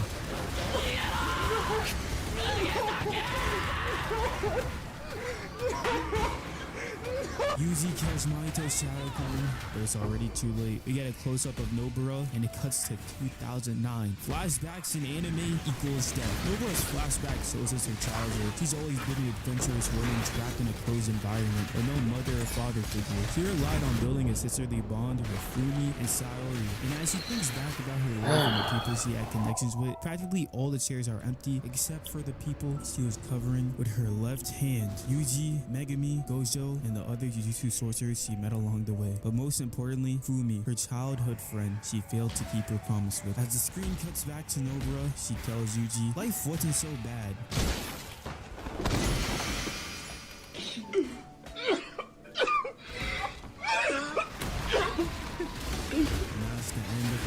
Gege, when I find you, bro, can't keep getting away with this shit, bro. Mahito had succeeded in breaking Yuji's reserve, as he doesn't even give Yuji time to take this in and hits a black flash and continuously pummels Yuji, clowning him for his childish resolve, thinking this was just some fantasy game. But this is war. Right before Mahito can kill Yuji, Aoi, the Chad autist Todo, saves Yuji and tries to encourage him to get up, but Yuji can't bring himself to keep going forward anymore, as he's completely lost his conviction and views himself as some useless murderer. Mahito is filled with pleasure hearing Yuji suffer, but Todo gives a speech about Jujutsu sorcerers and how they lose the privilege of living a normal life as soon as they become one. Todo, Nanami, Nobara, and Yuji all are Jujutsu sorcerers, and as long as they live, their dead comrades have not truly been defeated, as they all put their faith onto the next sorcerer to finish the job they started. And that's what keeps Jujutsu sorcerers going. This gives Yuji the motivation to keep fighting. He temporarily gets healed by Blondie, and Todo takes on Mahito by himself.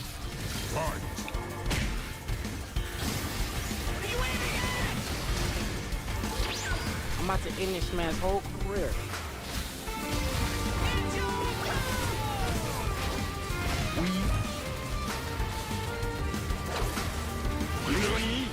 Mahito slowly adapts to Todo and forces him to dodge a vital surprise attack. But Todo squats through Yuji. He thinks about Nami and claims he won't let his death be in vain, as he'll take on his share of suffering, and hits Mahito with the cleanest black flash, no 1+ ultra. And just like that, Yuji continues to keep moving forward and teams up with Todo to take on Mahito for the last time. Yuji and Todo looking like prime Shaq and Kobe with the two-man game, as Todo catapults Yuji towards Mahito, sending him underground. Yuji tries to apply more pressure, and Mahito creates space and creates a shadow clone. How can he get jumped when there's two of him? Mahito thinking smarter, not harder. Knowing Mahito's shadow clone gets destroyed, so he uses body repel to send them even deeper underground, and tries to isolate Yuji and Todo by sending a transfigured train towards them. He succeeds in taking the one with Todo, but Todo's bag runs deep. Peak game right here. Dodge rolls the first slash, hardcore jumps above Mahito to hit him with a sidekick, recovers, and charges back towards Mahito, catches both his blades, and uses the clapping of Mahito's hand on his stomach to swap out with Mahito's left blade and kick him in the elevator. A few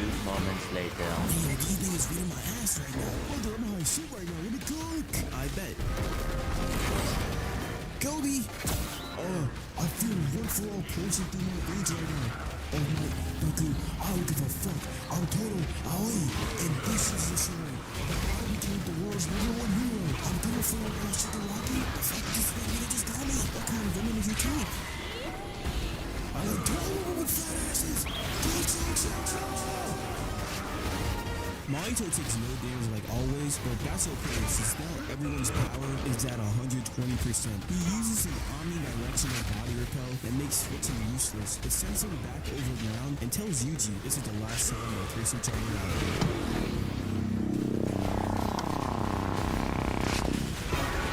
Todo feels disrespected. There's no way Mahito forgot about him, so he swaps him with Yuji. Yuji goes for the decapitation kick, but Mahito decapitates himself in order to create a lifeless body clone. Regenerates his main body, and then creates an attack-based transfigured human. So Todo swaps the body double with the main Mahito and takes the one with the transfigured human, but it punches him and sends him flying. Todo is that guy though, so he eats a hanger like a boomerang behind the transfigured human, swaps with it, and one-shots it. Meanwhile, Yuji's out here fighting for his life. Mahito is sending straight earthworms, and one of them ends up breaking the Shibuya sign, but Yuji picks it up and throws it straight at the worm, and then grinds down like he shadowed the hedgehog, locks eye contact with Mahito, and goes for the high jump kick, but Mahito tosses him to the deserted Shibuya area Sukuna caused. But luckily, Todo is there, so in order to split them up, Mahito activates his domain expansion, but last time he used it, Sukuna fucked him up. So he thinks back to seeing Gojo activating his 0.2 second domain, and says fine, I'll do it myself. Confronts Sukuna, thinking he's him, but Sukuna doesn't even say a word. Mahito transfigures Todo's arm, blitzes towards him, and uses a black flash. Todo was able to survive the hit since he imbued all his curse energy to his core area, and Mahito starts charging towards Todo, but little does he know, Todo has the power of autism on his side.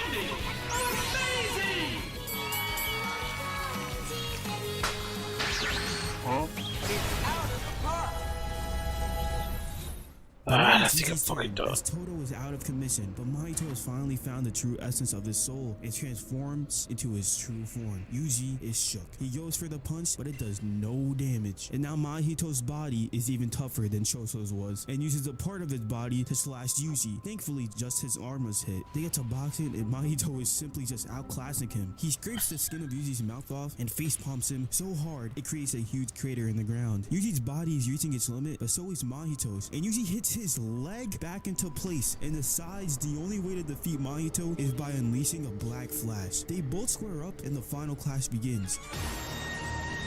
Yuji goes for the punch, but Mahito feels the presence of a black flash and dodges it by springing around like he Bellamy. He charges back in and they exchange blows, but Yuji catches Mahito lacking with his divergent fist, and Mahito prepares to counter.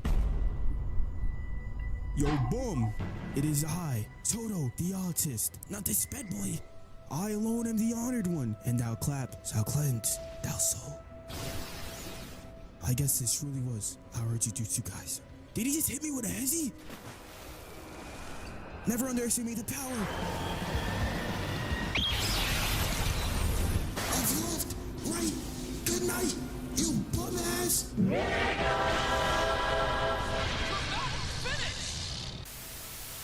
It's always Gojo the main character, Yuta Solo's LMC, and then you have the audacity to say, I'm you. But look at you, swagless and begging for forgiveness. I might be you in the way I mindlessly save my people and you kill, but what separates us at the end of the day is that I'm the main character, and there's just a side villain whose sole purpose is to develop my character. How about I take my motherfucking goddamn covenant, chase you down in the middle of the motherfucking snow? You're running. You see a bunch of us in black cloaks running towards you. See me in a gold cloak. Big, tall, muscular, evil-ass motherfucker running at you. For the first time in his life, Mahito had felt uneasy. He had never experienced this feeling before. But little did he know, this was fear. Meanwhile, y'all are trash. And I mean this from the bottom of my heart.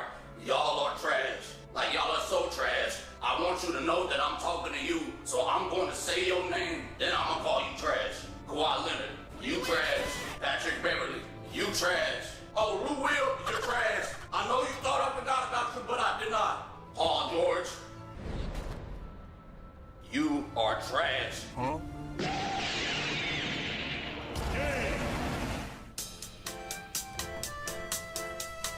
But right before Yuji could land the blow, a familiar face had appeared. Oh my god, it's... this might be a bit Ohio. Ah, look at you, swagless as ever. Meanwhile, oh, look at how cute you are. Oh my god, Nisama, we can't do that. How about we have some fun tonight?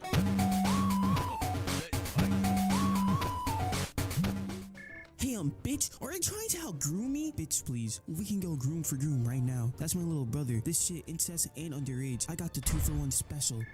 Sorry guys, I've been doing this shit since the 90s. I'm the trendsetter. None of y'all could ever beat me. Man, I know this cougar not talking. That's ironic for you. You're ancient ass pussy 100 years old. No, we can settle this right now. Fuck is you talking about? Fuck up, bitch. Y'all broke asses. Okay, let's go. Let's go. And just like that, they had all brought out 120% of their groomer potential.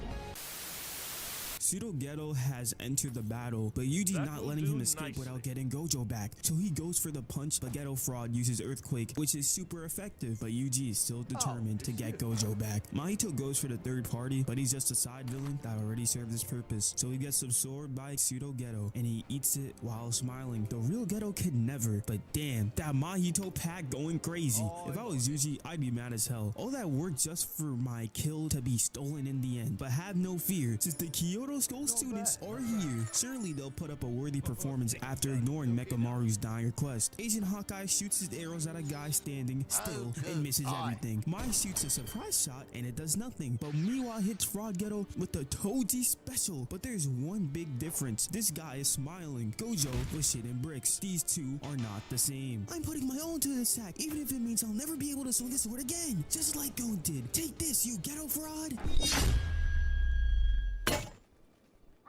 Did he just stop my theme song? That was the default music, you useless blue-haired bitch. But I'm a strong, independent woman though. You fool! Gege doesn't respect women. Oh yeah, I forgot.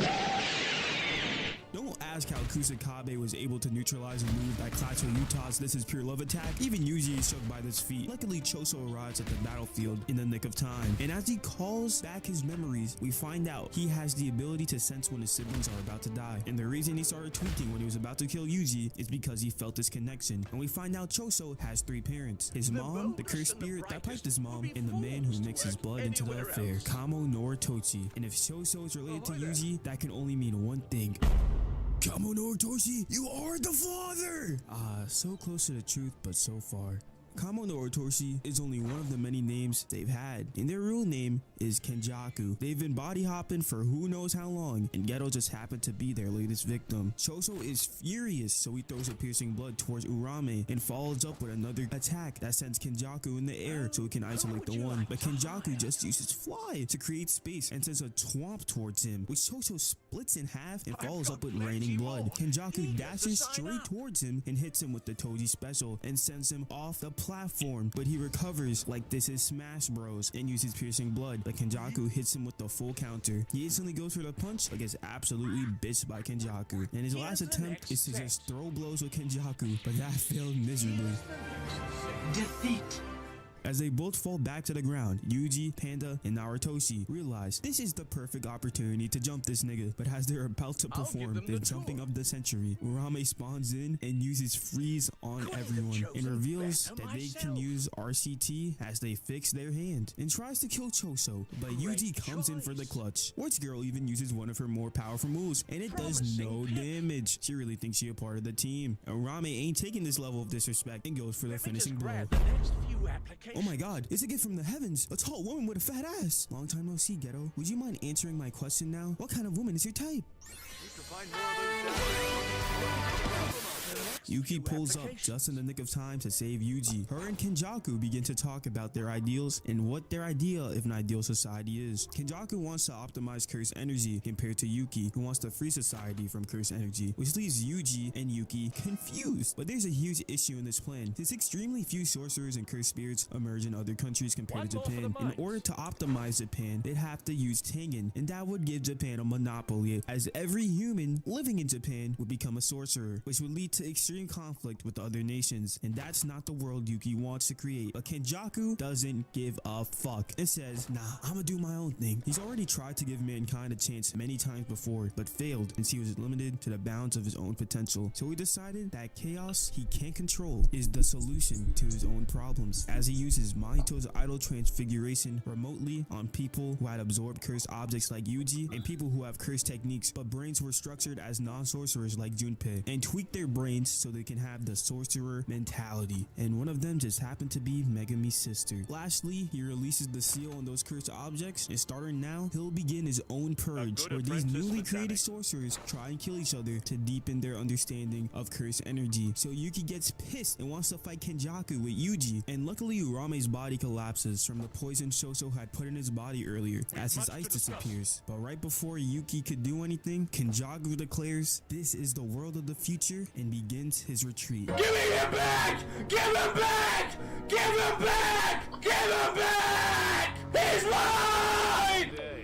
And that concludes the Shibuya incident of October 31st, 2018. Now, the world is in shambles, the economy is crashing, new sorcerers are running rampant, along with cursed spirits interfering with everyday life, and the government is struggling to keep the truth of cursed spirits a secret. We cut to this innocent girl isolated at a local gas station, no parents in sight. This ominous figure attempts to reel her in and succeeds, but turns out it's a cursed spirit.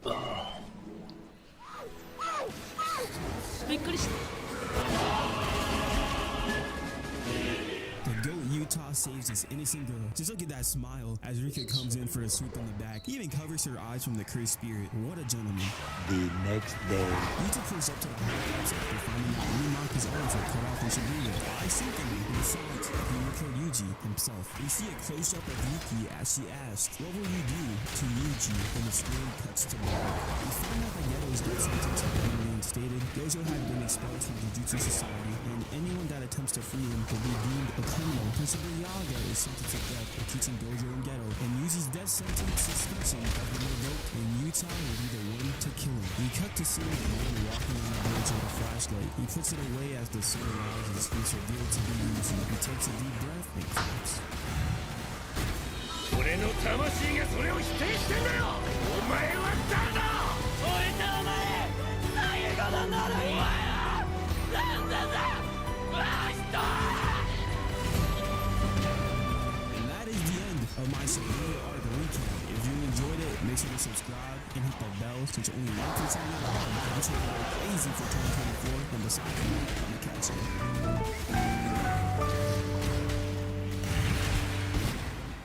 No, you did not misread the title. I watched and ranked every single episode of Breaking Bad. This is a project I've been working on for the past 6 months. And for your convenience, I've packaged them all into one ginormous video. If the length of this video makes you shiver your timbers though, I have all the videos uploaded separately on this channel. They're pretty much the same in this video, just with all the editing mistakes fixed, and the video re-rendered so that it doesn't look like a disgusting, gory mess. A quick warning though, the quality of the videos, figurative and literal, will be changing a lot, be it mic quality, jokes, etc. The one thing I've learned from monthly uploads is that consistency is for suckers. And yes, before anyone asks, I will be covering Better Call Saul next. The Season 1 video should be coming out sometime next month.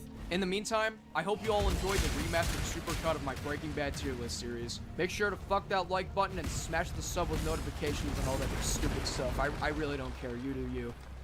Season 1, Episode 1. Pilot. I still remember being absolutely floored by this episode the first time I saw it. Like, I heard this was a good show, but man, I was not expecting it to be that good. Like, it starts off with a pair of pants flying in the air, followed by crashing the RV to Walt freaking out and having a near panic attack to him going out in the middle of the road with only a green button up and Tidy Whitey's pointing a gun at what he assumes to be the police in that intro. And that's the first 4 minutes! So basically, Walter White has turned 50 years old and is going through a midlife crisis. He works as a chemistry teacher and gets paid so little that he has to work at a car wash just to make ends meet. And he still doesn't make enough money. To make matters worse, he's diagnosed with inoperable lung cancer and is given 2 years to live. Oh no! But after finding out about the wonderful world of meth distribution, Walt teams up with former chemistry student Jesse Pinkman to make meth. But things take a zany turn once Jesse talks to Emilio in Crazy 8. After the debacle, Walt thinks it's all over and is ready to go down with a fight. But it turns out that it's just a bunch of firefighters ready to fight some fire. Walt goes home to play Battleship with Skylar and bam, that's the episode. While it wasn't as amazing as I remember it being, the episode is still really good, and it's surprising considering it's the pilot episode. Pilot episodes have a shocking amount of pressure on them. It not only has to introduce the cast of characters, their motives, and their personalities, and demonstrate what the show is even about in the first place, but it also has to be good. Good enough so that audiences will want to come back for more. A lot of pilots are either okay and or are so different from the original show that they feel like a different show altogether, but it's almost like this show cheated. It feels like it knew exactly what it wanted to be from the get-go, aside from a few differences here and there. Like, the show has a lot more comedic moments than it does in the later seasons, and a lot of the characters feel slightly different from what their future selves would turn out to be. Like, Marie is still an annoying bitch, but she feels a lot more toned down and less energetic. Also, it's amazing how sympathetic Walt is in this episode. I actually felt bad for him in this episode and was rooting for him, which, if you've watched this entire show, is a very odd feeling to have. Overall, I give this episode an A tier. An amazing start to the season and the series as a whole. Season 1, Episode 2. Cats in the Bag. This episode takes place right where we left off, with Walt and Skylar finishing off their game of Battleship. It was so intense that Walt spent the night on the bathroom floor butt-ass naked. The rest of this episode shows the aftermath of the previous episode, with one guy dead and another guy not so dead. Walt is tasked with killing Crazy 8, but can't bring himself to do it. Meanwhile, Jesse is tasked to look for materials to dissolve the bodies with, but can't bring himself to do it. Also, Skylar is getting mad suspect with Walt, so she confronts him at the hospital. He tells her a half-truth, saying that he's blazing it up with his home dog Jesse, and tells her to climb down out of my ass. Skylar is reasonably distraught and eventually tracks down Jesse's address. This episode is great, and for my first slightly controversial opinion of the video, I think it's slightly better than the pilot episode. Overall, this episode is also getting an A tier. Season 1, Episode 3, and the bags in the river. Walt and Jesse are cleaning up the consequences of last night's Campbell's Chunky Tomato Soup fight, while Walt has flashbacks of his past, detailing the origins of Grey Matter, a company that we'll be learning about in just a few episodes to come. Skylar asks Marie about what a stoner character would act like for a supposed short story she's writing, but Marie takes that as her implying that she thinks Walt Jr. is doing weed, when in reality Walt is doing weed, but in reality Walt isn't blazing the weeds, but is instead blazing up the weeds in the Albuquerque desert. You understand what I'm saying? Well, it's fine if you don't, because there's something I don't understand either. Why of all people would Skylar ask this sort of question to Marie? I mean, like, she's known Marie for years. She had to have known that asking her this type of "I'm just asking for a friend" question is going to make Marie spread the rumor like wildfire. Which she does, causing Marie to call Hank to give Walt Jr. a talking to. Which he does. Meanwhile, Walt finds out that Jesse told Crazy 8 everything about him, and they have a reasonable discussion about the matter. You didn't follow my instructions! Oh, well, Heil Hitler, bitch! Ending with Jesse leaving to the motel, leaving Walt to kill Crazy 8. Walt tries to find any other reason not to kill him, but his mind is in a rock and a hard place. He's about to deliver some food when... After this, he gets some food and a beer for Crazy 8 and actually has a really nice talk with him. When I first watched this episode, I thought this scene was kind of pointless and boring, but I was a fucking idiot back then because I had no idea what was about to happen. Walt decides he's going to let him free, throws away the food, and realizes something. He opens back up the trash can, grabs the broken plate, and... Oh my god! Yeah, it doesn't go well for Crazy 8, making him Walter White's first of many, many murders. This episode was way more amazing than I remember it being. I love the fight between Walt and Jesse, the scene with Walt talking to Crazy 8, the scene with Walt no longer being able to talk to Crazy 8. You know what? I'm gonna do it. This episode gets the honor of being the first S tier on our list. Wow, 3 great episodes in a row. Let's see if it continues. Season 1, Episode 4, Cancer. This episode was a lot better than I remember it being. The episode begins with Hank giving a meeting about the disappearances of Crazy 8 and Emilio, along with the meth they found in the previous episode, which is 99.1% pure. Later, Walter White commits one of the worst crimes he's committed in the entire series, burning a full rack of chicken. Walt recalls the day he and Skylar met, and Skylar breaks down crying, causing Walt to admit to the family that he has cancer. Man.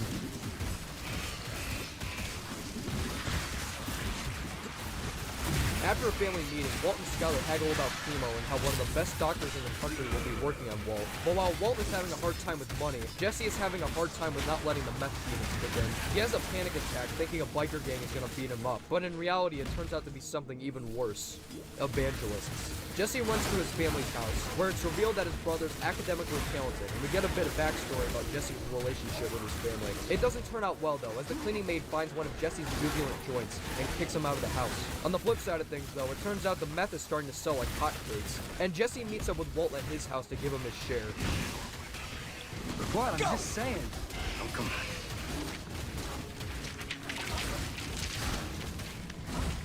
This goes well. Walt is starting to lose hope in the cancer treatments due to the financial burden he fears it'll leave on his family, and Walt Jr. gives him some encouraging advice. Then why don't you just fucking die already? Just give up and die. Then Walt blows up a car. Executive producer Vince Gilligan. This episode is honestly really good. Not as good as the previous episodes, but a nice one nonetheless. We get some backstory about Jesse, we begin Hank's ultimate quest to find the evil meth dealer of Albuquerque, and we get the big reveal about Walt's cancer. Also, Walt blows up his car. A few slow scenes here and there, but some great scenes as well, like Walt blowing up his car. Solid episode. I'm giving it a B tier, teetering on an A tier. Season 1, Episode 5, Gray Matter. Walt and Skylar attend a birthday party held by Elliot and Gretchen, who both currently run a company named Gray Matter. It's revealed that Elliot and Walt initially founded the company together, but Walt left for reasons we'll get into later. Walt has a talk with Elliot, and while Walt talks about his sick KD ratio in Valorant, Elliot offers Walt a job at the company and even offers to pay for his treatments. Walt rejects his offer, realizing Skylar had told Elliot about his cancer, and that he sees it as some sort of insult because of how much more successful Elliot became despite Walt co-founding the company. Meanwhile, Jesse tries to find a job with no luck and meets his friend Badger along the way. Oh yeah, this episode introduces Badger, one of Jesse's closest friends. He also happens to be the best character in the entire show. Yeah! Oh my god! Badger! Oh my god! Anyways, Jesse decides to partner up with Badger to cook some dope-ass meth with him. But Jesse believes the meth cannot be dope nor ass, which enrages Badger. They both end up having a big fight, and Jesse leaves Badger in the middle of nowhere. During this, Walt has a family meeting, and it goes about as well as you think it go. You're a pussy. Walt makes an empowering speech about not wanting to spend the rest of his life miserable, but after sleeping on it, he decides to go forward with his treatment. Later, he gets a call from Gretchen, and Walt lies saying that his insurance is covering his treatments, despite the offers he's gotten from them. We also get some pretty vague backstory on Walt and Gretchen's past, and Walt asks Jesse if he wants to cook again. This episode's alright, not the strongest, but not terrible either. Obvious high point is that Badger is introduced to the show, and the intervention scene is also really good. This one's a solid B tier, bordering on a C tier. Season 1, Episode 6. Crazy handful of nothing. Walt and Jesse come to a deal on their meth operation. Walt cooks while Jesse looks for people to sell it to. Walt also asks Jesse for no more bloodshed, a statement that Walt will follow for the rest of the series. Walt also begins a long trail of lies to Skylar, stating that he already received a check from Gretchen and Elliot. There's also a significant amount of Walt puking in this episode, but luckily my man Hugo comes in clutch, cleaning the stalls for Walt and even giving him some gum. Hugo's a real one. Later in the episode, Jesse finds out Walt has cancer, noticing the burn on Walt's chest. He finishes the back and sells it on the street, making $2,600 total. Realizing this is nowhere near enough money to pay for his treatment, Walt gets angry at Jesse. What's he supposed to do? Take a check from some incredibly wealthy colleagues? That's for pussies. Walt tells Jesse to find a distributor, and Jesse decides to make a deal with Tuco, which goes horribly wrong, nearly killing him in the process. Meanwhile, Hank finds out that the mask his group found in their investigation of the evil meth dealer of Albuquerque is property of Walt's high school, which he promptly investigates. He finds a bunch of missing inventory in Walt's lab and warns him of a potential meth man running about the school. Hank arrests Hugo on suspicion of stealing the equipment after running a background check and finding weed in his car. Obviously he didn't, but he's still taken to prison anyways. Rest in peace, Hugo. You're only in one episode, but damn it, you left a hole in my heart that can never be filled. Later, Walt arranges a meeting with Tuco himself, going under the pseudonym Heisenberg, and asks for $50,000. Tuco initially laughs at him, asking why Walt would bring in another pound of meth for him, even after what happened to Jesse. But he got one part of that wrong. This is not meth. Walt blows up the office, gets the money, and books it home. This episode is awesome. It's a bit of a turning point for Walt's character.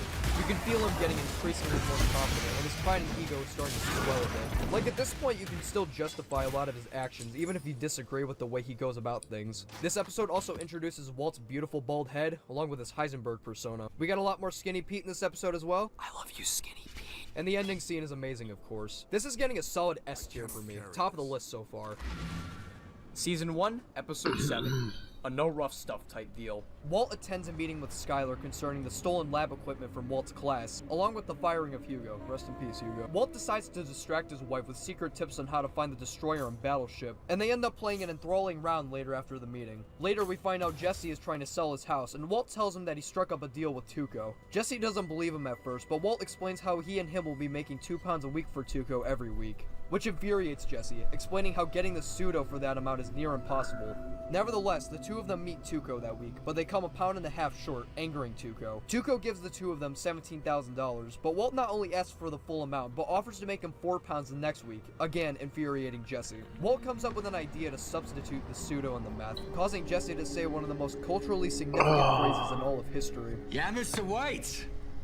Yeah. Yes, science! Walt leaves Jesse to find the tools and ingredients for their operation. Later, we see Holly's baby shower, where Skylar opens up a gift from Marie, which turns out to be a $500 golden white tiara. Walt later talks to Skylar about how he'll be going to a sweat lodge for his cancer treatments, when in reality he'll be cooking more meth with Jesse. Walt realizes they don't have any methylamine, so he concocts a plan with Jesse to break into a building and steal a barrel of it in this amazing scene. Meanwhile, Skylar tries to return the tiara to the place Marie bought it from, but they accuse her of stealing it, so she gets out of the situation by pretending to go into labor.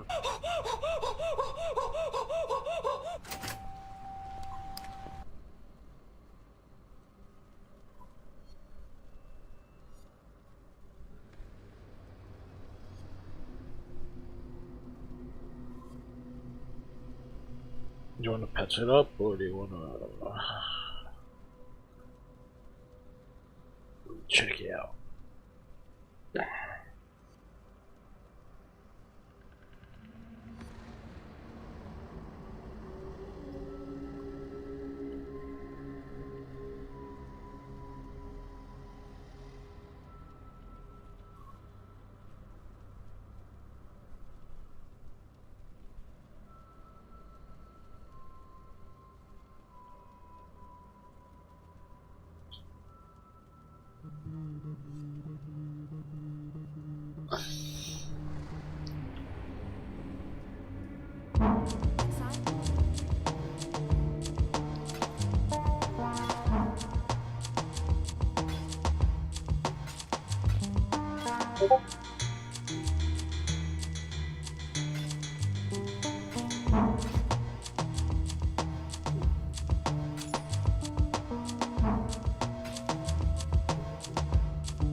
Pretty odd.